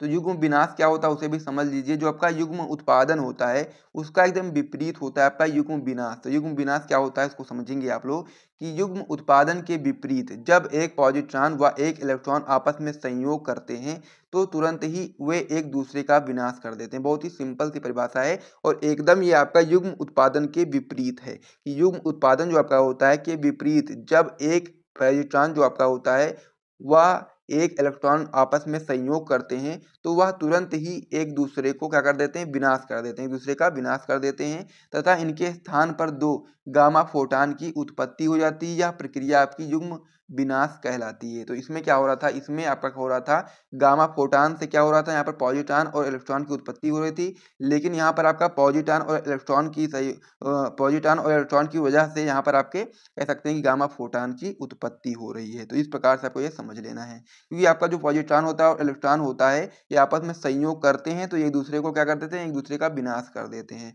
तो ये चीज आप यहाँ बता सकते हैं तथा इनके स्थान पर दो गामा फोटान की उत्पत्ति हो जाती है। यह प्रक्रिया आपकी युग्म विनाश कहलाती है तथा हम लोग इसे निम्न समीकरण से दर्शाते हैं। जैसा कि हम लोगों ने इसका जो समीकरण देखा था इसमें इसका एकदम अपोजिट हम लोग कर देंगे युग्म विनाश में। तो आप लोग बता सकते हैं +1 बीटा 0 प्लस -1 बीटा 0 आपका हो जाएगा एच न्यू प्लस में एच न्यू, यानी कि यहाँ पर आपका क्या हो रहा था, दो गामा फोटान की यहाँ पर उत्पत्ति हो रही है। इस प्रकार से आपको समझ लेना है। जो आपका जो क्वेश्चन था कि युग्म उत्पादन तथा युग्म विनाश क्या होता है उसे आप लोगों ने अच्छे तरीके से समझ लिया है। तो इस प्रकार से अभी तक हम लोगों ने कुछ महत्वपूर्ण लघु उत्तरीय प्रश्नों को भी समझ लिया है। अब हम लोग अगले पेज पर बढ़ते हैं, वहाँ पर हम लोग दीर्घ उत्तरीय प्रश्नों को करने वाले हैं जो कि आपके बोर्ड परीक्षा में 5 नंबर के लिए आते हैं। तो चलिए अब हम लोग अगले पेज पर बढ़ते हैं, दीर्घ उत्तरीय प्रश्नों को देख लेते हैं। पूछा गया कि ट्रांसफार्मर क्या है, तो सबसे पहले हम ट्रांसफार्मर क्या उसके बारे में समझेंगे। उसके बाद फिर इसमें पूछा गया कि सिद्धांत बताओ, तो सिद्धांत बताएंगे। उसके बाद फिर हम लोग इसके प्रकारों का वर्णन करेंगे, फिर ट्रांसफार्मर की बनावट को देखेंगे, फिर कार्यविधि। उसके बाद में फिर हम लोग देखेंगे ऊर्जा क्षय के कारण, यानी कि ट्रांसफार्मर में ऊर्जा क्षय के कारण क्या होते हैं उसे भी हम लोग लास्ट में देखेंगे। तो सबसे पहले हम लोग समझ लेते हैं कि ट्रांसफार्मर आखिर क्या होता है। तो इस प्रकार से चित्र भी मैंने बना रखा है। तो सबसे पहले आपको यहाँ पर परिभाषा को पढ़ना है। ट्रांसफार्मर में क्या परिभाषा आपको यहाँ पर लिखनी है यदि आपसे पूछा जाए तो आप लोग बताओगे कि ट्रांसफार्मर वह वैद्युत युक्ति है, यानी कि जो ट्रांसफार्मर होता है वह आपका एक ऐसी वैद्युत युक्ति है जिससे हम लोग प्रत्यावर्ती वोल्टता के जो मान होता है उसको हम लोग घटा भी सकते हैं और बढ़ा भी सकते हैं। ठीक है, तो ये चीज आपको यहाँ पर याद रखना है कि ट्रांसफार्मर वह वैद्युत युक्ति है जिससे हम लोग प्रत्यावर्ती वोल्टता के मान को घटाया भी जा सकता है और बढ़ाया भी जा सकता है। इसे ही हम लोग ट्रांसफार्मर बोलते हैं। अब ट्रांसफार्मर में इस प्रकार से आप लोग चित्र बनाना चाहो तो बना भी सकते हो और ये चित्र आपको बनाना भी पड़ेगा। जब आपकी बोर्ड परीक्षा में क्वेश्चन आएगा तो चित्र भी आपसे यहाँ पे पूछा जाएगा, तो चित्र भी आपको बनाना पड़ेगा। तो ये चित्र जो आपका है एक बार आप लोग देख लो, उसके बाद हम लोग आगे बढ़ेंगे और फिर हम लोग जब बनावट को देखेंगे तो उसमें हम लोग इसको पूरा समझा देंगे किस प्रकार से आपको चित्र को बनाना है। तो एक बार मैं फिर से भी यहाँ से आपको रिपीट कर देता हूँ कि आपका जो चित्र है किस प्रकार से बना हुआ है। सबसे पहले हम लोग ट्रांसफार्मर को बनाने के लिए क्या करते हैं, हम लोग सबसे पहले ट्रांसफार्मर होता है किन चीज़ों से बनता है। सबसे पहला पॉइंट इसमें आप लोग बता सकते हो कि इसमें हम लोग क्या करते हैं, नर्म लोहे की जो प्लेट होती है या कह सकते हैं कि नर्म लोहे की जो पत्तियां होती हैं उनको हम लोग एक के ऊपर एक रख करके आयताकार पटलित कोड बनाते हैं। यानी कि इस प्रकार से आप लोग देख पा रहे होंगे ना, तो एक के ऊपर एक ऐसे ऐसे रखा गया, यानी कि एक के ऊपर एक पत्ती रखी गई, उसके ऊपर एक, ऐसे ऐसे करके बहुत सारी पत्तियों को हम लोग रख करके एक आयताकार पटलित कोड बनाते हैं तथा तांबे के तार से, यानी कि जो आपका यहाँ पर देख पा रहे हैं इसे, ये आपका तांबे का तार है और तांबे के तार को लपेट करके हम लोग एक इधर कुंडली बनाते हैं, एक इधर कुंडली बनाते हैं। इस वाली कुंडली को हम लोग प्राथमिक कुंडली बोलते हैं और ये वाली कुंडली आपकी द्वितीय कुंडली कहलाती है। फिर जो आपकी प्राथमिक कुंडली होती है इसको हम लोग प्रत्यावर्ती धारा स्रोत से जोड़ देते हैं। तो इस प्रकार से ट्रांसफार्मर का चित्र होता है, तो इसे आप लोग समझ लीजिए। आगे हम लोग बनावट में क्या क्या चीज़ें लिखेंगे वो मैं आपको बता दूंगा। तो यहाँ से हम लोगों ने जो ट्रांसफार्मर है उसे हम लोगों ने समझ लिया है। अब हमारी बारी है कि अगला पॉइंट इसमें आपका था कि इसका सिद्धांत क्या है। तो अब हम लोग ट्रांसफार्मर के सिद्धांत के बारे में समझेंगे कि आपका जो ट्रांसफार्मर होता है वो किस सिद्धांत पर आधारित है। तो इतना आप अपनी कॉपी में नोट कर लीजिए, फिर हम लोग अगले पेज पे बढ़ते हैं। तो अब हमारी बारी है ट्रांसफार्मर का जो सिद्धांत होता है उसको समझने की। तो ट्रांसफार्मर के सिद्धांत में हम लोग बता सकते हो कि यह आपका अन्योन्य प्रेरण के सिद्धांत पर कार्य करता है। यानी कि जो आपका ट्रांसफार्मर होता है यह आपका अन्योन्य प्रेरण के सिद्धांत पर कार्य करता है और यह आपका प्रत्यावर्ती धारा के साथ ही कार्य कर सकता है। यानी कि आपको यहाँ पर याद रखना है, जो आपका ट्रांसफार्मर होता है वो आपका अन्योन्य प्रेरण के सिद्धांत पर कार्य करता है और साथ ही में यह आपका केवल प्रत्यावर्ती धारा के साथ ही कार्य कर सकता है, दिष्ट धारा के साथ में नहीं। तो इस प्रकार से सिद्धांत में आपको यही चीज लिखनी है, आप लोग नोट कर लीजिए अपनी कॉपी में और साथ ही में याद भी कर लीजिए कि जो आपका ट्रांसफार्मर होता है आपका अन्योन्य प्रेरण के सिद्धांत पर कार्य करता है और यह केवल आपका प्रत्यावर्ती धारा के साथ ही कार्य कर सकता है, दिष्ट धारा के साथ में नहीं। तो इस प्रकार से सिद्धांत भी आपने समझ लिया है। अब हमसे क्वेश्चन में आगे पूछा गया था कि ट्रांसफार्मर के प्रकार के बारे में बताइए। तो इसके जो प्रकार होते हैं, जो ट्रांसफार्मर होता है उसके दो प्रकार होते हैं, ठीक है। तो इस प्रकार से आप लोग बताओगे सबसे पहले प्रकार, उसके बाद फिर आप लोग इसमें लिखोगे कि कार्य के आधार पर ट्रांसफार्मर आपका दो प्रकार का होता है। पहला आपका हो जाता है ऊंचाई ट्रांसफर और दूसरा आपका हो जाता है अपचाई ट्रांसफर। तो ऊंचाई ट्रांसफर में आपको क्या चीजें लिखनी है उसे भी आप लोग समझ लीजिए। तो इसमें हम लोग बताओगे कि यह निम्न प्रत्यावर्ती वोल्टेज को उच्च प्रत्यावर्ती वोल्टेज में बदलता है। यानी कि जो ऊंचाई ट्रांसफर होता है, यानी कि पहला वाला जो आपका होता है यह आपका निम्न प्रत्यावर्ती वोल्टेज को उच्च प्रत्यावर्ती वोल्टेज में बदलने का कार्य करता है, तो इसे हम लोग ऊंचाई ट्रांसफर बोलते हैं। दूसरा इसमें आपका हो जाता है अपचाई ट्रांसफर, तो ये आपका एकदम अपोजिट होता है ऊंचाई ट्रांसफर के। तो इसमें हम लोग बता सकते हो कि यह उच्च प्रत्यावर्ती वोल्टेज को निम्न प्रत्यावर्ती वोल्टेज में बदलता है। यानी कि जो आपका ऊंचाई ट्रांसफर था वो आपका निम्न प्रत्यावर्ती वोल्टेज को उच्च प्रत्यावर्ती वोल्टेज में बदल रहा था और जो आपका अपचाई ट्रांसफर है वो आपका उच्च प्रत्यावर्ती वोल्टेज को निम्न प्रत्यावर्ती वोल्टेज में बदलता है। तो इस प्रकार से दोनों पॉइंट आप लोग समझ गए होंगे, जिसे आप अपनी कॉपी में नोट कर लो। यदि आपसे पूछा जाता है तो आप लोग इतना बताओगे ना तो आपको पूरे मार्क्स मिल जाएंगे। अब इसके बाद में फिर हम लोग बात करेंगे ट्रांसफार्मर के बनावट के बारे में कि ट्रांसफार्मर आपका किस प्रकार से बना होता है। वैसे मैंने आपको पहले ही समझा दिया है कि ट्रांसफार्मर को हम लोग बनाने के लिए सबसे पहले हम लोग क्या करते हैं, इसमें हम लोग नर्म लोहे की पत्तियों को एक के ऊपर एक रख करके आयताकार पटलित क्रोड बनाते हैं। यानी कि हम लोग क्या करते हैं इसमें, इस प्रकार से ट्रांसफार्मर लोग देख सकते हो कि इसमें हम लोग क्या करते हैं, इसमें हम लोग नर्म लोहे की प्लेट को या कह सकते हैं कि नर्म लोहे की पत्तियों को एक के ऊपर एक रख करके पटलित आयताकार कोड बनाते हैं इस प्रकार से। उसके बाद फिर हम लोग उसको तांबे की तार से लपेट देते हैं, ठीक है। आगे यही चीज आप लोग बताओगे कि तथा हम लोग तांबे के तार को लपेट करके दो अलग अलग कुंडलियां बनाते हैं। तो इसमें आपकी दो कुंडलियां आप लोग यहाँ पर देख भी सकते हो कि इसमें आपकी जो पहली कुंडली इसको हम लोग यहाँ से लपेटेंगे तो तांबे के तार से, तो आपकी प्रथम कुंडली बन जाएगी, इसे हम लोग प्राथमिक कुंडली बोलेंगे और उसको हम लोग प्रत्यावर्ती धारा स्रोत से जोड़ देंगे। और जब हम लोग दूसरा बार यहाँ पर तांबे के तार से लपेटेंगे तो इसको हम लोग द्वितीय कुंडली बोलेंगे और इस प्रकार से आपका हो जाता है। तो यही चीज आपको यहाँ पर लिखना है और साथ में भी आपको बता देना है कि प्राथमिक कुंडली को हम लोग प्रत्यावर्ती वोल्टता स्रोत में जोड़ दिया जाता है। तो इस प्रकार से बनावट में जो चीज थे मैंने आपको समझा दी है कि इसमें हम लोग नर्म लोहे की पत्तियों को एक के ऊपर एक रख करके आयताकार पटलित कोड बनाते हैं तथा तांबे के तार को लपेट करके दो अलग अलग कुंडलियां बनाते हैं। प्राथमिक कुंडली को हम लोग प्रत्यावर्ती वोल्टता स्रोत या फिर प्रत्यावर्ती धारा स्रोत से जोड़ देते हैं। तो इस प्रकार से आपका जो बनावट था वो भी आपका कंप्लीट हो गया है। अब हम लोग बात करेंगे कि जो आपका ट्रांसफार्मर होता है इसकी कार्यविधि किस प्रकार से होती है। तो यहाँ पर मैंने आपको पहले ही बताया था कि जो आपका ट्रांसफार्मर होता है वो आपका अन्योन्य प्रेरण के सिद्धांत पर कार्य करता है। तो यहाँ पर जो कार्यविधि है, कार्यविधि में सॉल्व करने से पहले, फॉर्मूला निकालने से पहले आप कुछ चीजें लिखना चाहो तो यहाँ पर लिख सकते हो, मैं आपको बता देता हूँ तो आप लोग यहाँ से लिख सकते हो।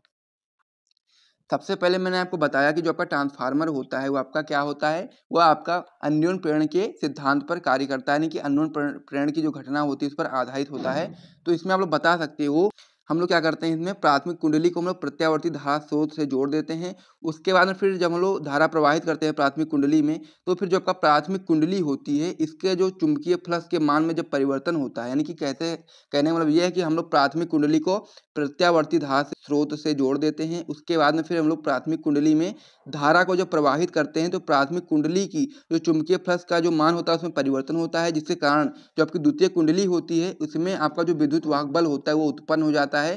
तो यही चीज़ यहाँ पर आपको लिखनी है। तो यहाँ पर आप लिख सकते हो कार्यविधि में सबसे पहले कि जो आपका ट्रांसफार्मर होता है आपका अन्योन्य प्रेरण के सिद्धांत पर आधारित होता है। तो इसीलिए आप बता सकते हो कि जब हम लोग प्राथमिक कुंडली को प्रत्यावर्ती धारा स्रोत से जोड़ते हैं तो उसके बाद में फिर हम लोग जब प्राथमिक कुंडली में धारा को प्रवाहित करते हैं तो प्राथमिक कुंडली में चुंबकीय फ्लक्स के मान में परिवर्तन होता है, जिसके कारण जो आपका द्वितीय कुंडली होती है उसमें विद्युत वाहक बल उत्पन्न हो जाता है। तो कार्यविधि में सबसे पहले आप लोग वो चीज़ लिख सकते हो, लिखना चाहो तो। उसके बाद फिर आप लोग आगे इसमें बताओगे कि फैराडे के नियम से प्राथमिक कुंडली में तो ये आपका जो ई है, ई आपका है विद्युत वाहक बल और पी आपका है प्राथमिक कुंडली। तो इस प्रकार से आपका हो जाएगा ईपी बराबर आपका हो जाएगा माइनस एनपी।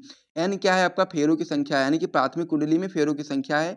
उसके बाद आप लोग बता सकते हो डी फाई अपान में डी टी। इसको हम लोग समीकरण फर्स्ट बना लेंगे। उसके बाद फिर हम लोग द्वितीय कुंडली में भी इसी प्रकार से निकालेंगे। तो इस प्रकार से आप लोग बता सकते हो ई एस, यानी कि द्वितीय कुंडली में विद्युत वाहक बल बराबर आपका हो जाएगा माइनस में आपका एन एस, यानी कि द्वितीय कुंडली में फेरों की संख्या। उसके बाद फिर आपका हो जाएगा डी फाई अपान में डी टी। तो इस प्रकार से इसको हम लोग समीकरण नंबर सेकंड बना देंगे। उसके बाद फिर जब हम लोग समीकरण फर्स्ट को और समीकरण सेकंड को जब हम लोग भाग देंगे तो किस प्रकार से हो जाएगा ये हम लोग यहाँ पर समझ लेते हैं। तो सबसे पहले हम लोग क्या करेंगे, N P D phi D T इस प्रकार से आपका हो गया ना, बटे में आपका क्या हो जाएगा, आपका यहाँ पर हो जाएगा एन एस। ठीक है, एन एस हो जाएगा। उसके बाद फिर यहाँ पर आपका हो जाएगा डी फाई अपान डी टी। इस प्रकार से आपका हो गया। तो यहाँ पर जो आपका डी फाई अपान डी टी है इससे ये आपका कैंसिल हो जाएगा, माइनस से माइनस कैंसिल हो जाएगा। तो यहाँ पर बचेगा केवल बचेगा आपका एन पी अपान में एन एस बचेगा। इस प्रकार से आपको यहाँ पर याद रखना है कि एन पी अपान में एन एस केवल बचेगा। तो ये चीज़ आप लोग लिख सकते हो कि ई पी अपान में ई एस, यानी कि यहाँ पर आप बता सकते हो कि प्राथमिक कुंडली में विद्युत वाहक बल बटे में आपका हो जाएगा द्वितीय कुंडली में विद्युत वाहक बल बराबर आपका होगा प्राथमिक कुंडली में फेरों की संख्या और बटे में आपका हो जाएगा द्वितीय कुंडली में फेरों की संख्या। तो यही आपका सूत्र होता है कह सकते हैं ट्रांसफार्मर का। और उसमें जब आप लोग इससे कह सकते हैं कि इससे आपका जरूरत पड़ेगी, जब भी आप लोग न्यूमेरिकल वगैरह आते हैं तो उसमें आपको उस सूत्र की जरूरत पड़ेगी। तो इसलिए आप सूत्र को याद कर लेना है। अब आगे इसमें एक सूत्र आपको यहाँ पर और भी याद रखना है कि निवेशी शक्ति बराबर होती है आपकी निर्गत शक्ति, यानी कि जो आने वाली शक्ति होती है जो निवेश करती है और जो जाने वाली शक्ति होती है वो बराबर होती है। तो यहाँ पर बता सकते हो शक्ति को हम लोग पी से प्रदर्शित करते हैं तो आपका हो जाएगा पीपी, यानी कि पी मतलब कि यहाँ पर जो आपका पी है आपका शक्ति है और जो आपका यह पी है आपका प्राथमिक कुंडली है। और यहाँ पर क्या है, पी आपका जो शक्ति है, जो आपका यस है वो आपका द्वितीय कुंडली है। तो इस प्रकार से आपका हो जाएगा पीपी बराबर पी एस। इस प्रकार से आपका हो गया। तो आप लोग यहाँ पे आगे लिखोगे इस प्रकार से कि पी की जगह पर आप लोग क्या सकते हो, बीपी इंटू आई पी हो जाएगा बराबर आपका B S into I S हो जाएगा। उसके बाद फिर हम लोग क्या करेंगे, यानी कि जो आई एस होगा उसको हम लोग आई पी के बटे में ले आएंगे, जो आपका बी पी एस को हम लोग बी एस के बटे में ले जाएंगे। तो क्या हो जाएगा आपका आई पी अपान में आई एस बराबर आपका हो जाएगा बी एस अपान में बी पी। तो इसमें आपका क्या है, जो आपका आई पी है यानी कि प्राथमिक कुंडली में धारा और आपका आई एस है आपका द्वितीय कुंडली में धारा। यहाँ पर जो बी एस है आपका द्वितीय कुंडली में बोल्टता और आपका जो बीपी है आपका प्राथमिक कुंडली में बोल्टता। तो इस प्रकार से आपका ये भी हो जाता है। तो कार्यविधि में मैंने आपको समझा दी, तो इसे भी आप अपनी कॉपी में नोट कर लीजिए। उसके बाद में फिर इस जो आपका क्वेश्चन होता है ट्रांसफार्मर, इसमें एक और महत्वपूर्ण टॉपिक आता है जो कि आपका हो जाता है कि ट्रांसफार्मर में ऊर्जा क्षय के कारण। ये भी आपका महत्वपूर्ण है, ये भी आपसे पूछा जा सकता है। तो इसीलिए आपको इसको भी समझना पड़ेगा। तो जो ट्रांसफार्मर में जो ऊर्जा क्षय के जो कारण होते हैं उसमें आपके 4 कारण आपको यहाँ पर याद रखने हैं। पहला पॉइंट आपका है भंवर धारा हानि, दूसरा पॉइंट आपका है ताम्र हानि, तीसरा पॉइंट है आपका शैथिल्य हानि और चौथा पॉइंट इसमें आपका चुंबकीय फ्लक्स क्षरण के कारण हानि। तो इस प्रकार से 4 पॉइंट आपको यहाँ पर याद रखना है। तो इस प्रकार से इसे भी आप अपनी कॉपी में नोट कर लीजिए। यदि आपसे ट्रांसफार्मर का क्वेश्चन पूछा जाता है तो आप लोग इतना बताओगे तो आपको पूरे मार्क्स मिल जाएंगे। और यदि आपको यहाँ तक वीडियो पसंद आया तो वीडियो को लाइक कर दीजिए। ट्रांसफार्मर के बारे में जितनी भी डिटेल थी, जो भी आपके बोर्ड परीक्षा में आ सकती हैं, सभी चीज़ों को मैंने आपको समझा प्रश्न हो जाता है। वो आपका हो जाता है कि समांतर प्लेट संधारित्र की धारिता के लिए व्यंजक का निगमन कीजिए, इसकी धारिता को किस प्रकार से बढ़ाया जा सकता है। काफ़ी ज़्यादा महत्वपूर्ण क्वेश्चन ये आपका होता है। तो इसीलिए आप लोग इस क्वेश्चन को सबसे पहले अपनी कॉपी में नोट कर लो और साथ ही में आप लोग यहाँ पर वेरी इंपॉर्टेंट का टिक लगा लो, क्योंकि आपका बोर्ड परीक्षा में 7 बार बोर्ड परीक्षा में आपका क्वेश्चन आ चुका है। तो इसीलिए आपके लिए बहुत ही ज़्यादा महत्वपूर्ण ये क्वेश्चन हो जाता है। तो सबसे पहले आप लोग क्वेश्चन को नोट कर लो, उसके बाद फिर हम लोग चित्र को अच्छे तरीके से समझेंगे। और जैसे आप लोग अच्छे तरीके से चित्र को समझ लेते हो ना, फिर आपको यहाँ पर थ्योरी लिखने में कोई भी समस्या नहीं आने वाली, क्योंकि इतनी सारी चीज़ें जो आप लोग देख पा रहे हो यहाँ पर लिखी हुई हैं, ये सारी की सारी आपको चित्र के माध्यम से ही लिखी गई हैं। तो चित्र आप लोग समझोगे तो आपको बेहतर तरीके से समझ में आ जाएगा। तो इसको चित्र को समझने से पहले आप लोग समझ लो कि संधारित्र क्या होता है। संधारित्र एक ऐसा समायोजन है जिसमें आवेश संचित होता है। इस प्रकार से आपको समझ लेना है। तो चलिए हम लोग सबसे पहले इसका चित्र समझते हैं। तो समांतर प्लेट संधारित्र, यहाँ पर आपको ध्यान देना है कि समांतर प्लेट संधारित्र में आपकी समान आकार की दो प्लेटें यहाँ पर ली गई हैं। एक प्लेट आपकी ये हो जाती है, एक प्लेट आपकी ये हो जाती है। इस वाली प्लेट को हम लोग P1 नाम देते हैं, इस वाली प्लेट को हम लोग P2 नाम देते हैं। ठीक है, इस प्रकार से आपका हो गया।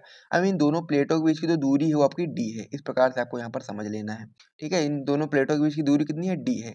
अब हम लोग क्या करेंगे, जो आपका P1 यानी कि जो आपका P1 है, प्लेट 1 है जो आपकी, उस पर जब हम लोग प्लस Q आवेश देंगे, जब हम लोग क्या करेंगे, P1 पर प्लस Q आवेश देंगे, तो जो आपकी P2 प्लेट होगी, इस पर इसके जो भीतरी सतह होगी, यानी कि जो ये वाली सतह होगी, भीतर वाली सतह, इस पर आपका माइनस Q आवेश जो आपका होगा वो आपका वितरित हो जाएगा। इस प्रकार से आपका माइनस Q आवेश इस पर वितरित हो जाएगा।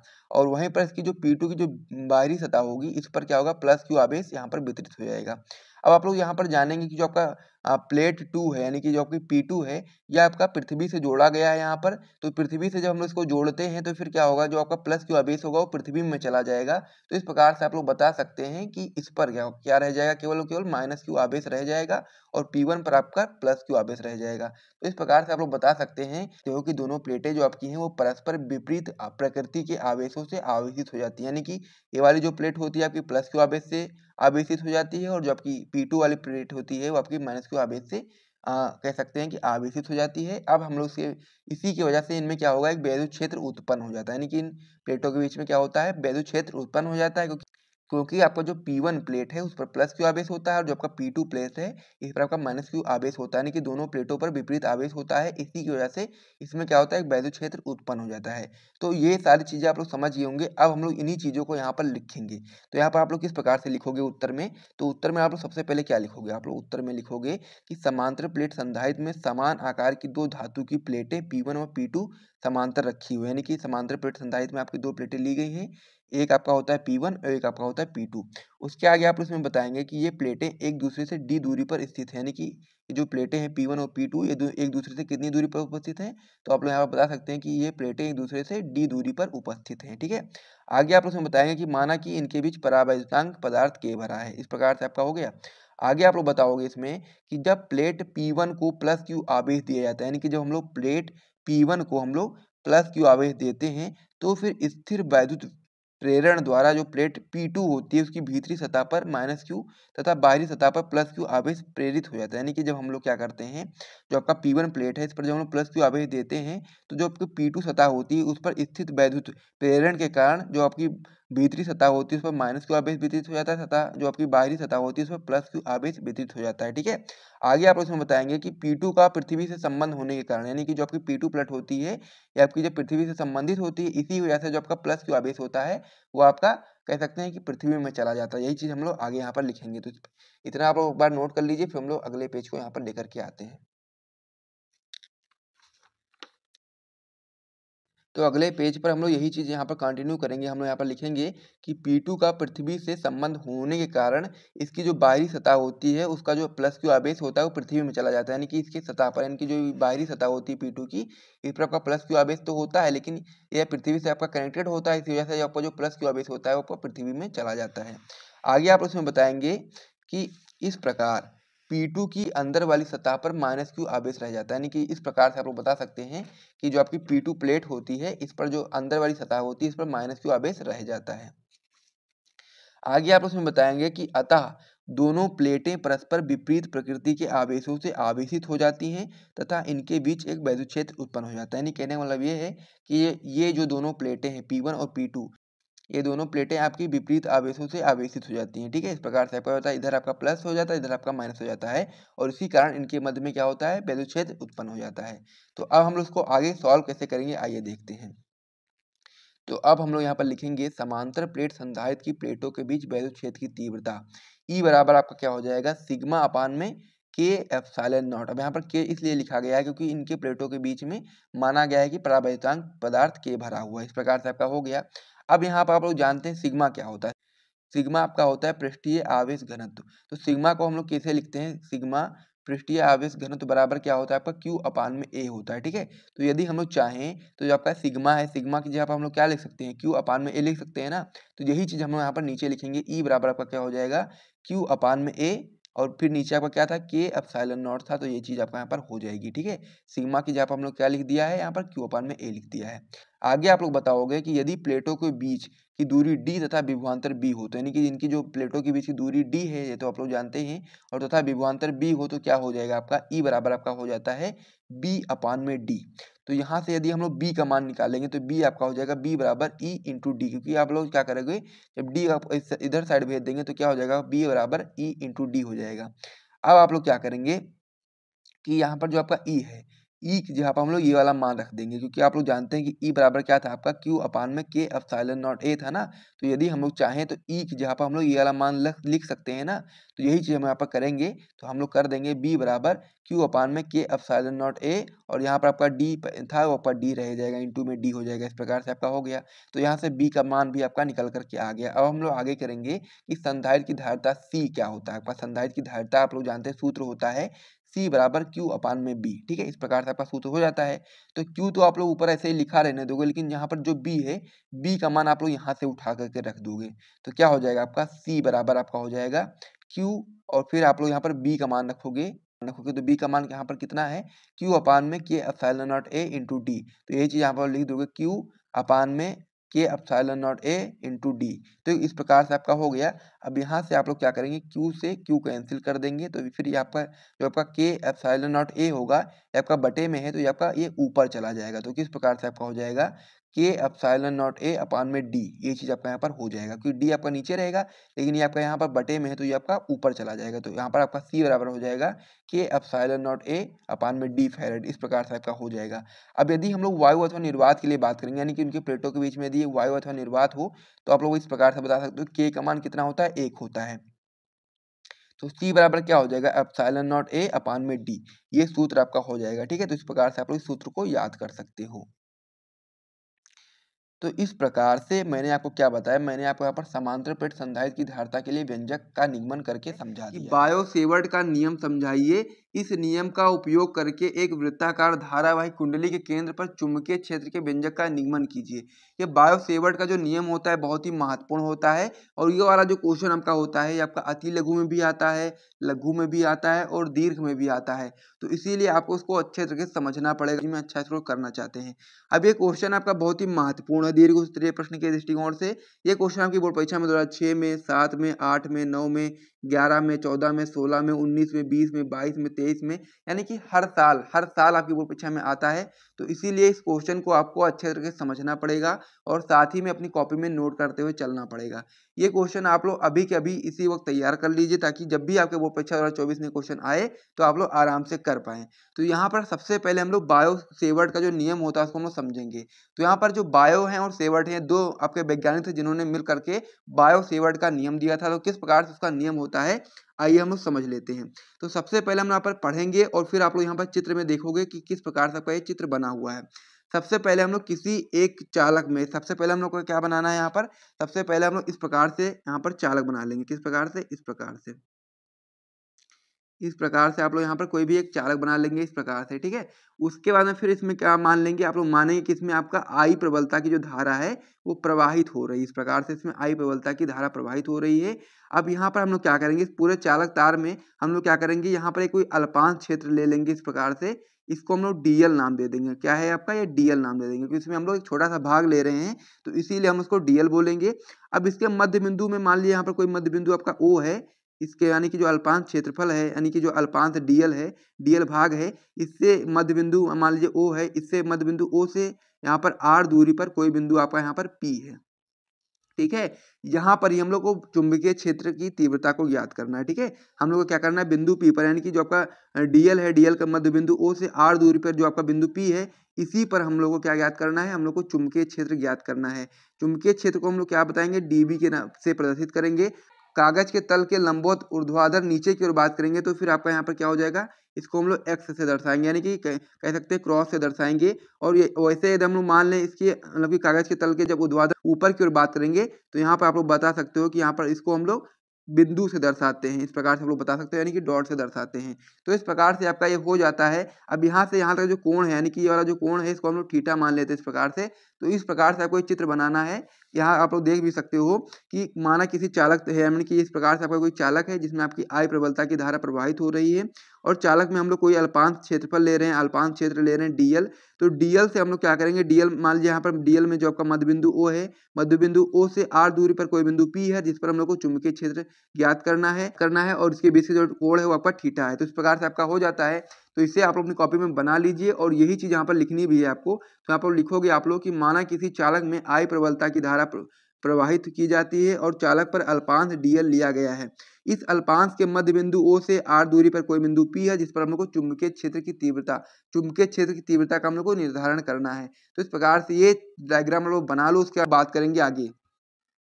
तो आप लोग जब डायग्राम बना लोगे तो हम लोग क्या बात करेंगे, आप लोग इसमें बता सकते हो कि अल्पांश dl के कारण जो उत्पन्न चुंबकीय क्षेत्र की तीव्रता होगी वो dB निम्न तथ्यों पर निर्भर करती है। यानी कि इसके कारण जब हम लोग चुंबकीय क्षेत्र ज्ञात करेंगे तो आपका वो निम्न कह सकते हैं कि निम्न तथ्यों पर निर्भर करेगा। कौन कौन से तथ्य होंगे? पहला आप लोग बता सकते हो कि जो आपका dB होगा, यानी कि जो चुंबकीय क्षेत्र होगा वो I पर निर्भर करेगा। यानी कि जो आपका dB होगा चुंबकीय क्षेत्र होगा वो धारा के अनुक्रमानुपाती होगा। वहीं पर जो आपका दूसरा इसमें बता सकते हो कि जो dB होगा आपके dl पर निर्भर करेगा। फिर आपका जो dB होगा वो आपका थीटा पर निर्भर करेगा, यानी कि साइन थीटा पर निर्भर करेगा। उसके बाद फिर जो लास्ट में होगा आपका जो dB होगा वो आपका व्युत्क्रमानुपाती होगा 1/r, यानी कि जो इनके बीच की दूरी है, यहाँ से यहाँ तक की जो दूरी है उसके वर्ग के व्युत्क्रमानुपाती होगा ये आपका dB। तो इस प्रकार से चार चीजों पर आपका निर्भर करेगा। और जब हम लोग इन चारों को संयुक्त करेंगे, यानी कि जो चारों समीकरण है, जब हम लोग चारों को संयुक्त करेंगे तो इस प्रकार से बता सकते हो कि एक साइड में क्या है आपका dB है, तो dB आप लोग इधर लगा लेंगे, फिर अनुक्रमानुपाती लगाएंगे, फिर आप लोग I dl साइन थीटा इस प्रकार से लिख देंगे। नीचे आपका क्या हो जाएगा r स्क्वायर, क्योंकि यह बटे में है तो आपका क्या हो जाएगा r स्क्वायर। तो इस प्रकार से आपका हो जाएगा dB अनुक्रमानुपाती आइडियल साइन थीटा अपान में r स्क्वायर। यही आपका जो संबंध होता है यही आपका बायो सेवर्ट का नियम कहलाता है। इस प्रकार से आप लोग समझ सकते हो। अब इसको हम लोग आगे कैसे लिख सकते हैं उसे भी आपको समझ लेना है। तो इस प्रकार से आप लोग समझ गए हैं कि यही आपका बायो सेवर्ट का नियम होता है।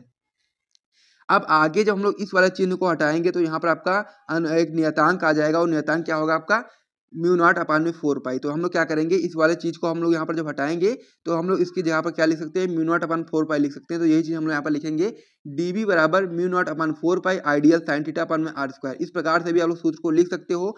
और आपको एक चीज आपको यहाँ पर और भी पता होनी चाहिए कि μ0/4π बराबर आपका होता है 10⁻⁷ के। तो ये चीज आपको भी यहाँ पर समझ लेना है। तो हम लोग चाहें तो आपका जो μ0/4π है इसकी जगह पर हम लोग 10⁻⁷ भी लिख सकते, 10⁻⁷ आइडियल साइन थीटा अपान में r स्क्वायर। तो इस प्रकार से भी आप लोग इसको लिख सकते हो। तो यही आपका बायो सेवर्ट का नियम कहलाता है। तो इसे आप अपनी कॉपी में नोट कर लीजिए कि आपका जो बायो सेवर्ट का जो नियम था उसे मैंने आपको अच्छे तरीके से समझा दिया है। अब आगे इसमें हम लोग को समझना है, हम इसमें बताओगे कि इस नियम का उपयोग करके एक वृत्ताकार धारावाही कुंडली के केंद्र पर हमको चुंबकीय क्षेत्र का व्यंजक का निगमन ज्ञात करना है। इस प्रकार से आपको समझ लेना है। सबसे पहले हमने बायो सेवर्ट का जो नियम होता है पूर्ण रूप से आपको समझा दिया है। ये आपका जो नियम होता है बहुत ही महत्वपूर्ण होता है, अति लघु, लघु तथा दीर्घ में भी पूछा जाता है। और उसके यहाँ पे इसमें एक क्वेश्चन हमसे और भी पूछा गया था कि इस नियम का प्रयोग करके, यानी कि जो बायो सेवर्ट का नियम है उसका प्रयोग करके हम लोग एक वृत्ताकार धारावाही कुंडली के केंद्र पर चुंबकीय क्षेत्र का व्यंजक ज्ञात करेंगे। तो इतना आप अपनी कॉपी में नोट कर लीजिए। फिर हम लोग अगले पेज पे बढ़ते हैं और वहां पर जो चुंबकीय क्षेत्र का व्यंजक ज्ञात करना है उसको हम लोग देखते हैं। तो मैं उम्मीद करता हूं कि आप लोग नोट कर चुके होंगे। तो चलिए अब हम लोग अगले पेज पे बढ़ते हैं। और यहाँ तो यदि आपको वीडियो पसंद आया तो वीडियो को लाइक जरूर कर दीजिएगा।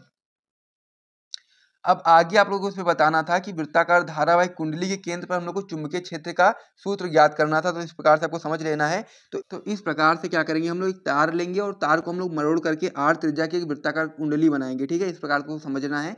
सबसे पहले हम लोग क्या पढ़ेंगे, यहाँ पर जो चीजें लिखनी है वो आप लोग पढ़ते जाओगे और यहाँ पर आप समझते जाओगे, आपको बेहतर तरीके से समझ में आ जाएगा।